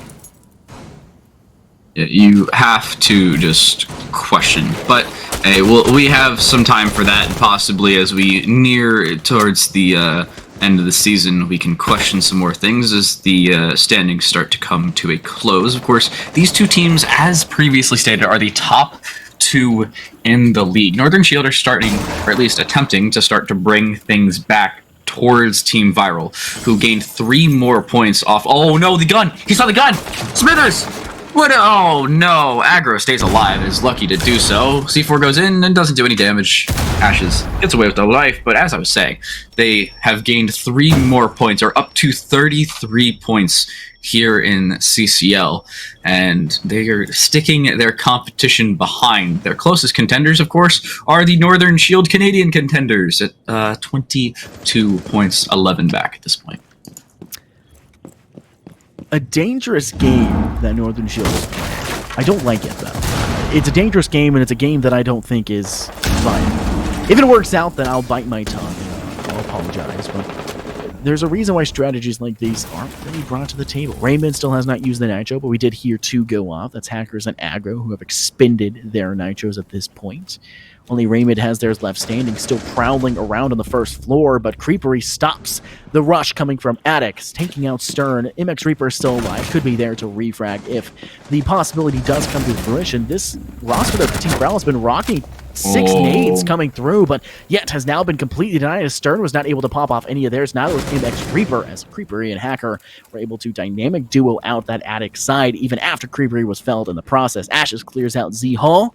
Now has to worry about the play coming from below. Tags out Raymond, and Raymond's going to go the long haul, roaming the entire different direction. No, stopping short and Freezer. An interesting strategy, and Aggro is going to help assist, now holding out Z-Hall, but 35 seconds remaining in a 4v3. Team Viral don't really have a great way into sight. Yeah, and it's being held from a long angle. Toxic Babes are going to start to come in. They will still have 1 left for the last push. As long as it doesn't go out early, this is almost a certain Northern Shield round. Ashes is available. That last Toxic Babe comes through. Raymond's below with the C4. That is still on the board. This round is all but over as they cannot do anything. In goes Nebula. They are felled. The AUG comes out on top there. Dan drops Ashes right after Ashes drops Aggro, and Smithers is felled as well. Hacker comes out on top of that when the SMG-11 comes out on top of this round compared to the last one, and Northern Shield retake their lead. I don't think it was the change in operators. The Toxic Babe was very successful, yes, and it bought a lot of time. But I don't think it was the change in operators that won them that. I think it was the fact that they played better.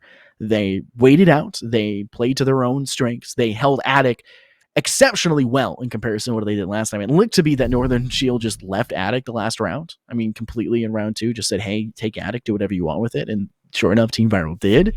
But we didn't see that this round. They said, hey, we're going to put Creepery there. He's going to find one. And then we're going to immediately have some assistance once he's fragged to have Hacker be there and take it into his own stride. And that's exactly what we saw. And there was success had. And now we're going to have to head down to the basement site, laundry and supply room, where Team Viral kind of struggled the last time we saw this. And a completely one-sided, and I mean completely one-sided affair, which was essentially a flawless round, despite the feet being shot out from underneath Dan at the time. But in my honest opinion, I think Team Viral is going to have to change every little piece of their strategy. I think they need to do a barrel room, blue bunker rush with some assistance towards that rear stage big tower. They completely tried to clear meeting hall, which I guess you do need that E-box hatch, but you don't need it that bad. You don't need it that badly to sacrifice 4 of your 5 players to get control of it. Yeah, we've seen them make some mistakes, but they've looked to prevent them. Are they on the bottom floor or are they on the middle floor? I can't tell. On the basement. Okay, I just wanted to make sure. They were putting way too much effort into that top floor for my liking, but I kind of see what they're doing here. We are going to see Raymond back on the Malusi as the MP5 with the holographic on it will come through yet again. And I gotta say, as a ranked player, a solo queuing ranked player, by the way, I gotta say, I criticize Ubisoft a lot, and mainly on my own stream. But when I'm watching like high-level competitive players go up against each other, Ubisoft does a very, very good job at catering to this audience. They make sure that these games are even, and they make sure that it's something fun to watch. Fun to watch, yeah. I think that's a big factor for it. It looks to be they're wanting to go for maybe a freezer-oriented push, but there's a really heavy emphasis on meeting hall approach and also an emphasis inside of kitchen. So the defense for Northern Shield is extremely extended. They look to be having a very heavy roam-emphasized defense, but I think this is where Viral can just rush into side and actually take control. They're already finding 2. Ashes and Smithers going to take out 2 of their own, 1 each, but immediately afterwards, MX Reaper is felled by Hackers. Now a 3, no, make it 2v5 in effect, or 4 in effect, and Stern's able to make it a 1v4 in the process, now taking out Hacker, just Creepery left standing. The entire off-site presence from Northern Shield is now fizzled out completely. They're more like a glass of Coke that got left out in the sun for a little bit too long. They've lost the fun, they've lost the pizzazz, and now all that's left is a bit of tepid staleness, as it's just Creepery left standing, trapped inside the box, ready at a moment's notice. Drop comes through, as well as a nade. Stern just went with it, dropped the nade and dropped himself, deciding to just full swing in the most, aggressive way you could possibly think of, and that's exactly what occurred. Team Viral will take that one in spectacular fashion. Yeah, they tie things up, and I want to head things back to our physics class in Rainbow Six Siege.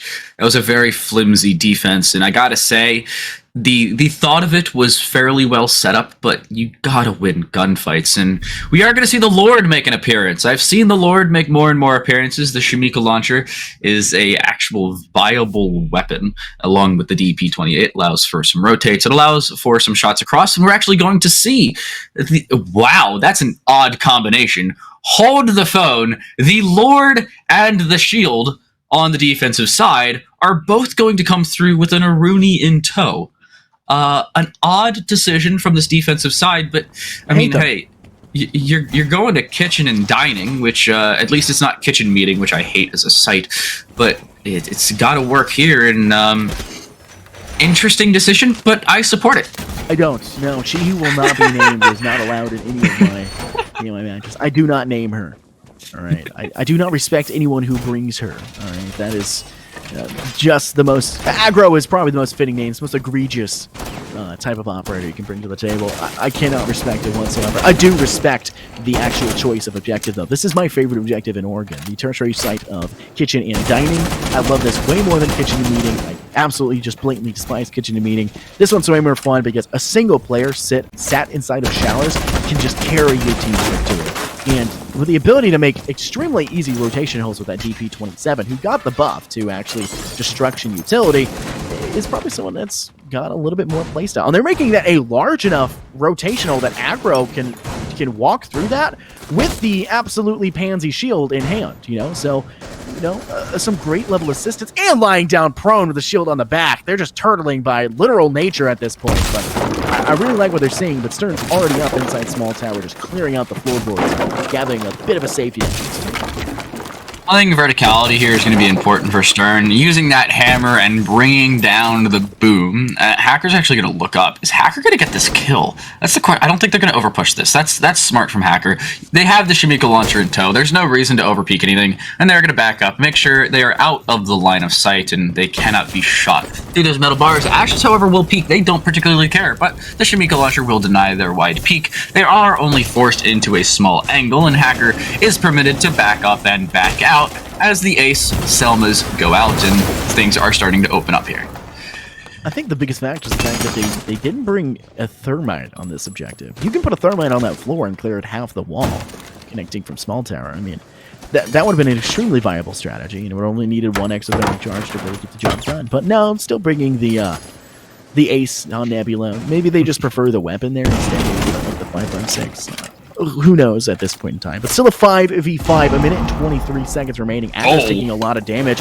Flashes are being expunged, and more nades are ready in the pocket. Only 2 have been tossed. They still have 4 remaining. Team Viral is explosive ordnance oriented.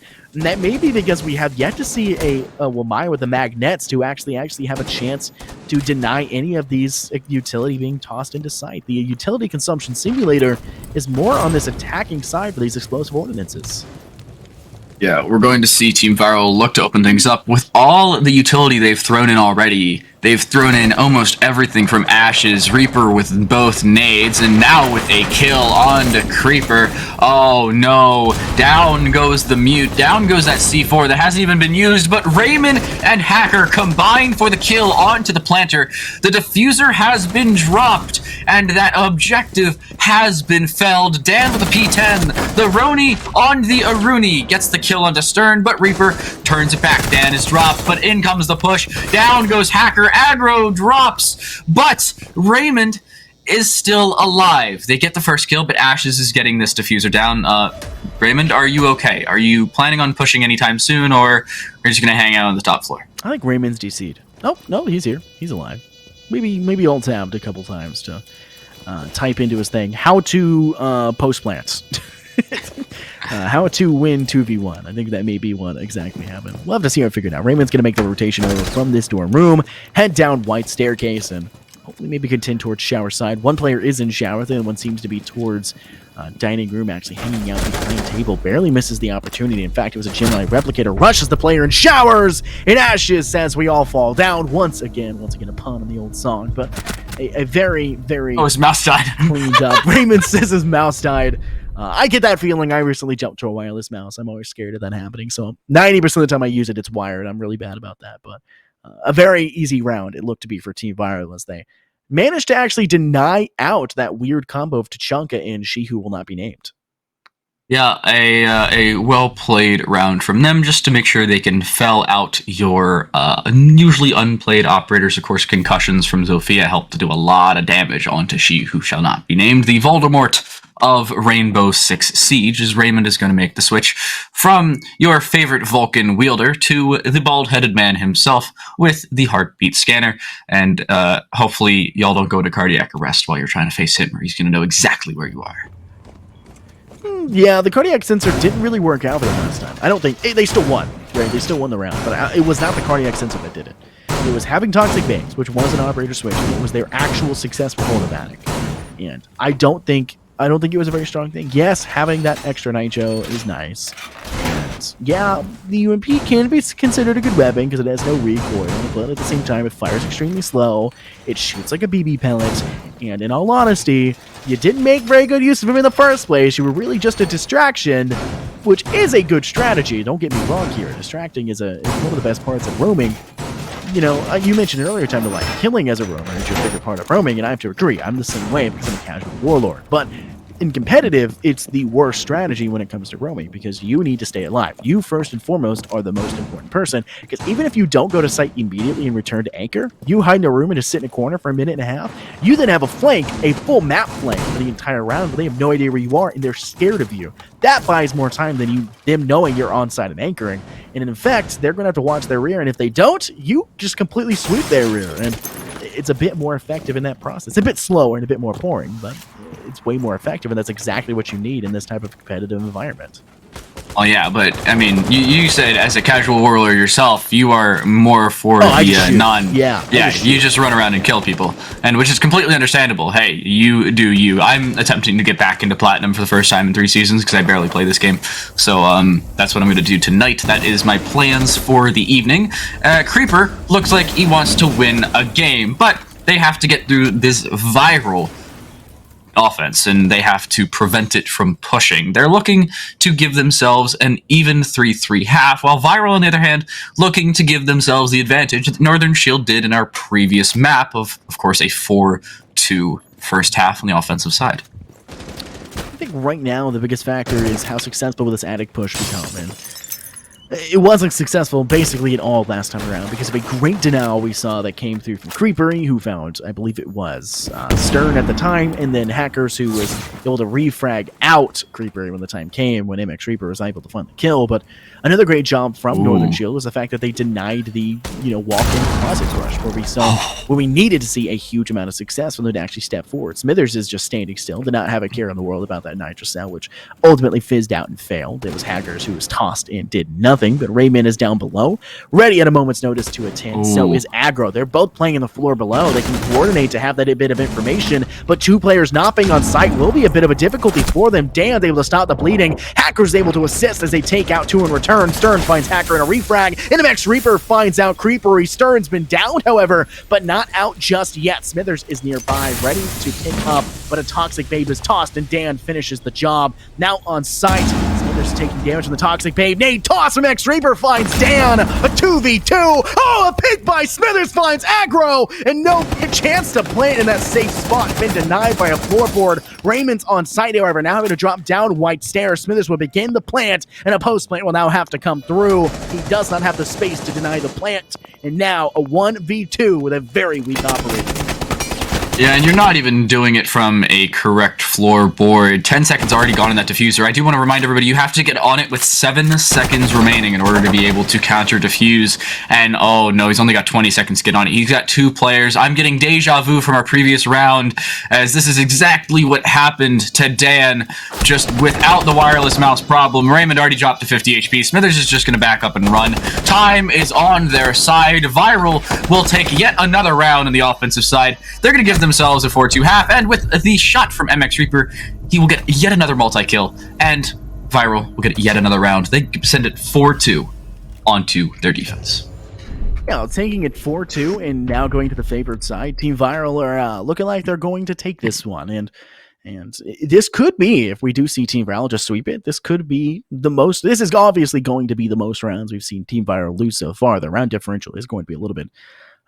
It's going to take a hit, because as we've seen, they've only lost 7 rounds so far, but they lost 4 last map, and they've already lost 2 here. They've already doubled, or about to be doubling, their stat from before. So Northern Shield could take 1. They will, in fact, double the round differential that has already come through, but I did not expect anything less from the roster that is in second place. They've definitely given Team Viral a run for their money, but the attack is going to be the most important part, and the fact of the matter is Flores was left unbanned.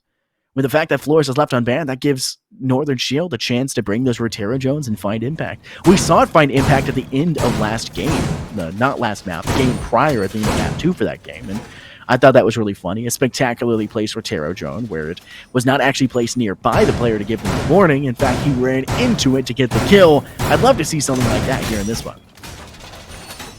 Yeah, it will be an exciting view of a game. We're going to see Viral. Oh my goodness, look at all that pressure they're putting in Attic. Look at all the resources they are contributing.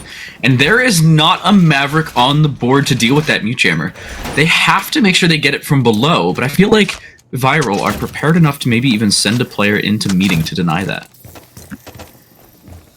I think there's a big factor right now, in my opinion, from my take, for Team Viral's defense, the fact that they're bringing Goyo on MX Reaper, a player who is already popping off to such a high degree of success that you can put him on anyone and they'll continue to pop off. But giving them a Vector and those Vulcan shields to hide behind, you can't really ask for a better kind of situation. And then Stern, who was able to do a spectacular job as well. 5 kills to their name, bringing that Malusi with a little bit of extra assistance with a roam. They've got an Aroni on Nebula, who hasn't been able to pop up enough, but that might just be because, you know, they're a little bit stronger on the defensive side, which was the opposite of what we saw on last map, where Nebula popped off more on the attack than they did on defense. But time will have to tell. Maybe the map differential is really where it matters, but this Z hallway hold right now, Aggro is able to spot the player out. MX Reaper has no care in the world about it, but a rush coming down now from White Stairs. Nade tossed. It finds success, and now Ash is able to find their own. They technically got first pick, but Aggro wins the fight to Stern as well. A dangerous positional peek, and yet wins it. What is happening right now, especially in favor of Northern Shield, despite it really not seeming like it would go that way? Another nade. Nebula, count your lucky stars. Go buy a lottery ticket, my friend. You are lucky to be alive. There's a minute 45 left in the round, but with how much damage has been done to the defense, you'd think there's only 30 seconds remaining. And oh my goodness, Nebula is just being shot from so many different angles. Ashes, however, on possibly the flank of the match. C4 has been ripped by Smithers, but hasn't been yeeted just yet, and I don't think it will be. In goes your Terror Drone, as that will go out to break some things open, and Ashes decides to retreat as they don't decide to go up the freezer stairs. Nebula is going to be pincered, though, as there's one on those white stairs, one outside of the double window, but Smithers takes one of them people out. Creeper is removed and domed and good-nighted from this round, and nice shot with the SMG-11, and oh my goodness, aggro taken out as well. They actually lose a fight for the first time this round. Yeah, and I don't know how Team Viral is actually managing to bring this comeback all the way around. It seems extremely interesting. Dan just can't get it done. Dan is not the man, apparently, but Ash is able to finish that one off with a pistol. Hacker now stepping in through this doorway. Does not watch their rear nor their side, and Smithers will completely clean that one up. I'm going to be honest with you here, Time to Land. What the heck happened? I mean, that should not have gone that way. Even Nebula's laughing about it, right? That should not have gone in their favor. Team Viral, why? How? What? We are lost. Yeah, so are we here casting you. It's much worse for us, I guarantee you. So, you have to give us things to talk about. We're failing that at this point. Yeah, I'm confused, and I gotta feel bad for our observer, who was also Dan from Discord, of course. Watching their counterpart of also a Dan try to do that. I have been reduced in brain cells from that one. They had a reloading Aruni on a bomb chassis and a metal bunk frame. Dead to rights every day of every week of every year this decade, and somehow are still killed by that same Aruni. I don't get it. Yeah, I mean, why is my biggest question. Just why? What happened? What's going on? Who, what, when, where, why? Where am I? How? What year is And it? how? And why can I not remember my daughter's name? Right? Like, these things are just shocking events Viral occurs. But finally, we get to see Team Viral in their attempted defense now of this basement site. We saw 2 attempts here last half, and we saw Northern Shield get swept, where they had 4 players left standing. Northern Shield swept, where they had 4 players left standing against Team Viral's assault. So, could have been a flawless victory if it wasn't for, Dan getting his feet shot out, I should say. But and then we saw Team Viral completely sweep them on their second attack onto that point, and in a way that was completely opposite of what we saw from the prior. Stern just knows. Stern just knows things. Stern is a knower.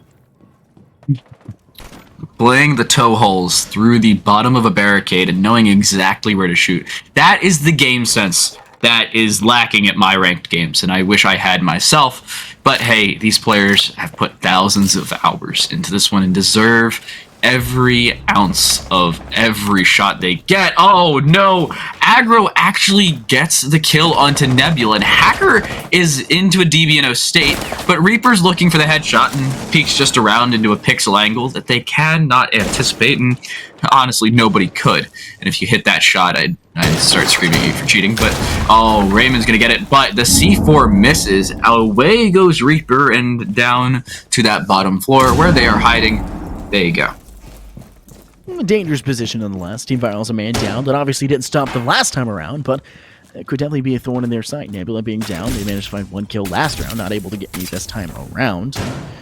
As I continue to have a lot of rhymes go forward, I'm going to completely jump off that because I'm tired of doing a rhyme scheme. So, Creepy is able to watch that E-Box hatch. Ashes now needs to be aware they can't step in through E-Box because this Northern Shield side does definitely have full control of meeting all, and there really is no off-site presence from Team Viral to have that extended rope. They've lost Nebula, so they don't have the presence, and now that E-Box is officially completely clear, Creepy has full control, and nades could be tossed to remove the pillar presence, and that will allow them to step down from rear stage, go down through T3 of that big tower staircase, and to actually find success. But it will, in fact, be a nade, this time from aggro, though, to find success, but quickly refragged back with the SMG-11 from Smithers straight to Raymond's head. MX Reapers rotating over from basement corridor, from the actual laundry room, to maybe assist over towards pillar. A nade could be tossed, sees it gets pulled, and they're ready. They're droning out at this point in time. It looks to be your Ash player, Dan, ready at a moment's notice. Maybe with a breaching round. Maybe checking for an ADS first, but no ADS player, no Jaeger left standing at the very least. Yeah, Dan taking some damage. C4 in, but oh no, they've actually backed up. Nice play from Stern, creating space with the C4, and actually continues off of it. Creeper takes some damage, but does even more. Smithers is domed and taken out of the round. It's a 2 versus 4. Hacker, Dan, and now Creeper all below that 50 HP mark, and they are so close to death. But Reaper is already dead. Stern is a well-placed couple of shots from death, as he does get one. Looks for a second, does not expect the peek. Does he get the kill nonetheless? No, he does not. Creeper is somehow still alive. Pistol in hand, looks to capitalize. C4 no longer in hand, and that L has been blown up, but in the wrong spot. Diffuser planted, and oh no, it's prone players. It's a wide-angle peek. The peek with the AK-12 closes this round out, and Northern Shield pick up another round. They send themselves to a third and bring it within 2.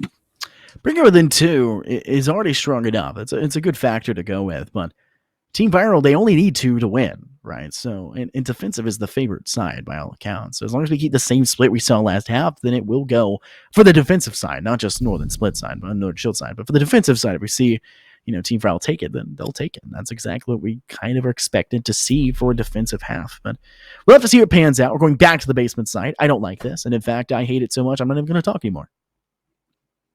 Hey, that's fair, I guess. They aren't even switching anything up. I mean, we are going to see the Aruni from Nebula again, and hopefully the smoke of Smithers can stay up long enough to deny a plant using those toxic babes, or at least deny an AoE. But it's just, I don't like the fact that teams continue to try the exact same thing again when it doesn't work. I really, really hate playing the same objective. I don't know how many times I can say it. I've been joked about a couple times to just like bind it to like record it and then bind it to a button, put it on my stream deck or something, and just like play it. Could be viability, could be an option. But yeah, hate playing the same objective twice. It breeds a level of complacency that does not belong in the game of Rainbow Six Siege, and that's exactly what we're seeing from Team Viral. And the worst part is, I think they'll probably win it. They've done it before. Yeah. They played the same objective twice, lost it the first time, and won it the second time. We've seen it, and I hate it. I don't like seeing that. I don't like the fact that Team Viral can't keep getting away with this. I hate it. I don't want them to get away with it. I'm quoting a lot of Breaking Bad today. I don't like the fact that they're getting away with so much, and it looks well for them because they're able to, but maybe it's just because finally one player's going to pop off where they haven't been before. Nebula is in dire straits, dire need of success right now, and if he's not able to find it, then it could just be another Northern Shield win because they're able to find an early pick on, but dang, MX Reaper very early on, tagging a ton of damage on aggro, now down to literally about 8 HP, lying down prone, downs them, not able to finish. One player now vaulting in as well. Stern was able to find out Raymond at the same exact moment. And now Creepery is on the prowl, hunting a dangerous position for MX. An early spray, though, gives away his position, and Creepery finds the kill. Still a 3v4, and Team Viral have the man advantage. Nice play there by both MX and the Maverick of Creeper. MX, of course, to finish off what they started onto aggro and wipe out that Iona and take away the nades, which is most important. There's only 2 nades of the original 4 that were brought into this one. And of course, Creeper to refrag and bring that kill back.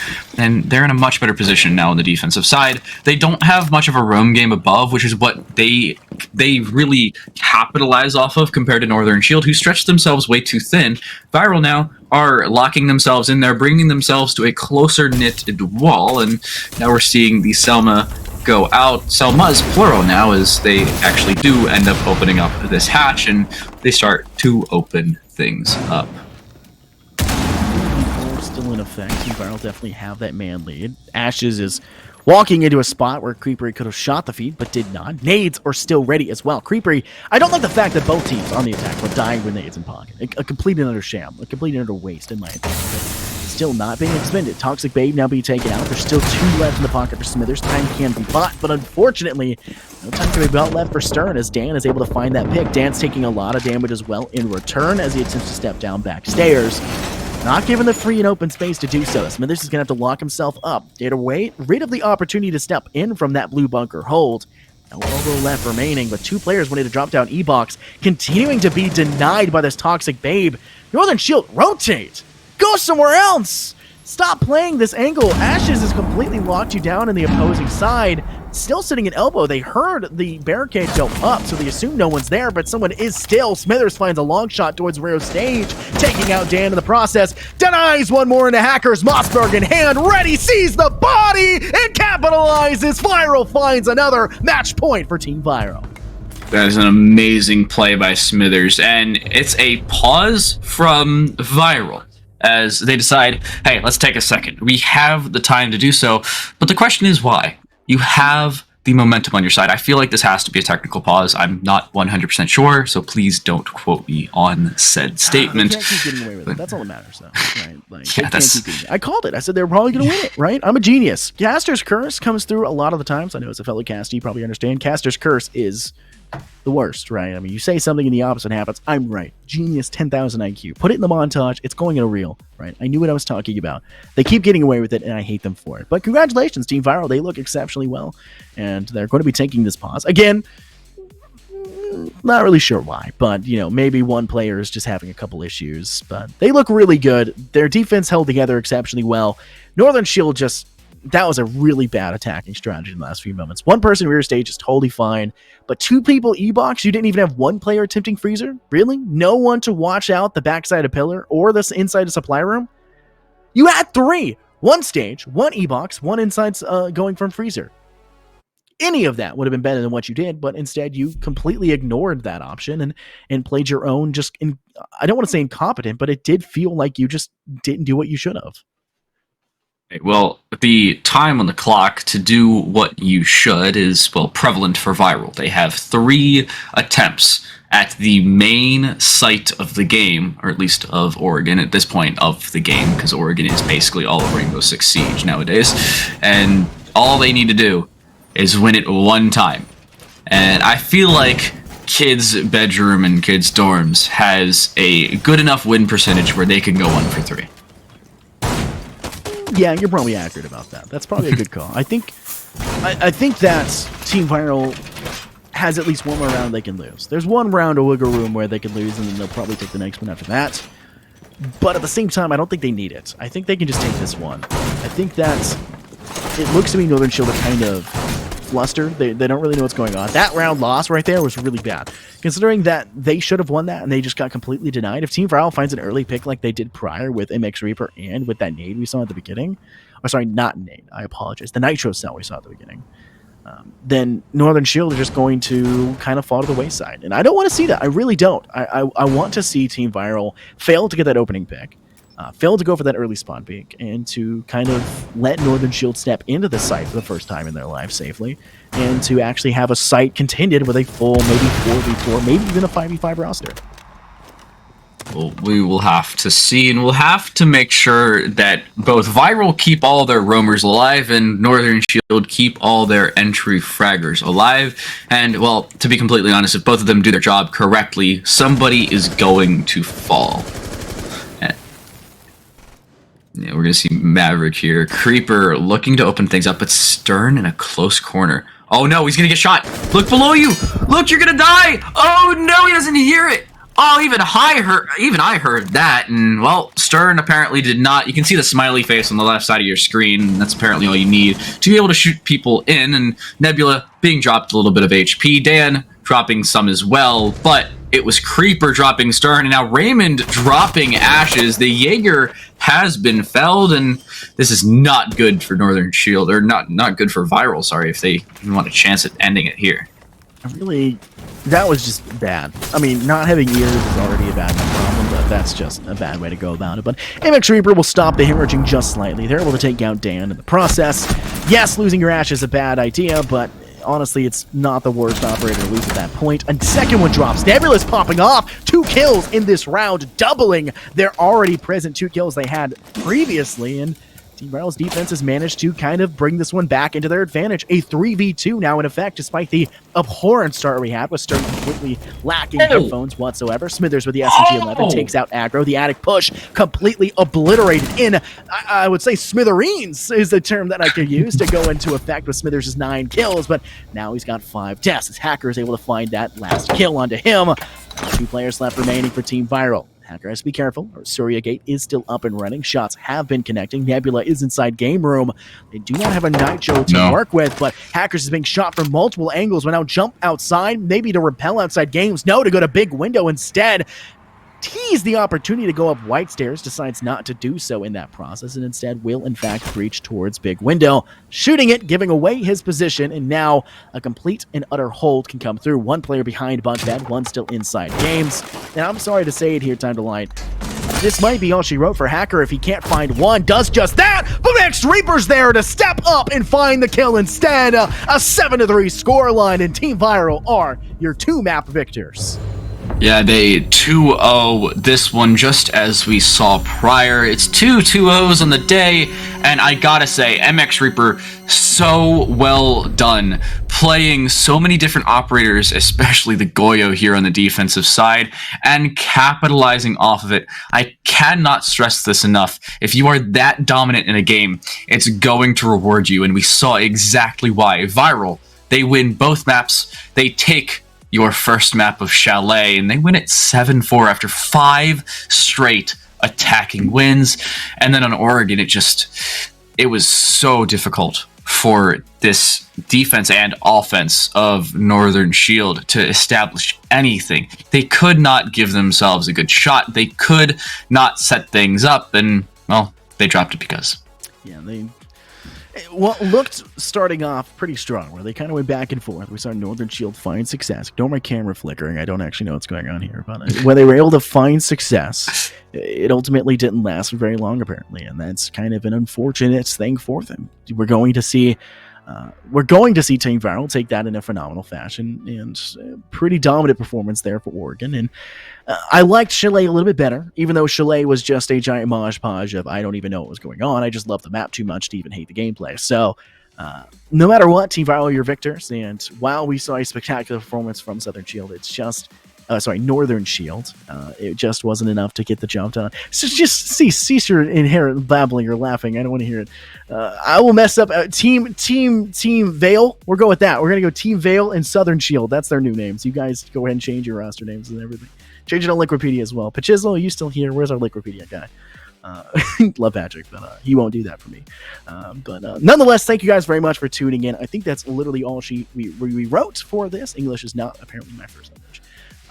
Babbling is just incoherent babbling. But thank you guys very much for tuning in. My name's Infernos. You can check me out below. Same thing with my friend Your Time to Light. You can check him down below at his Twitter as well. Thank you guys very much for tuning. We'll catch you guys in the next CCL broadcast.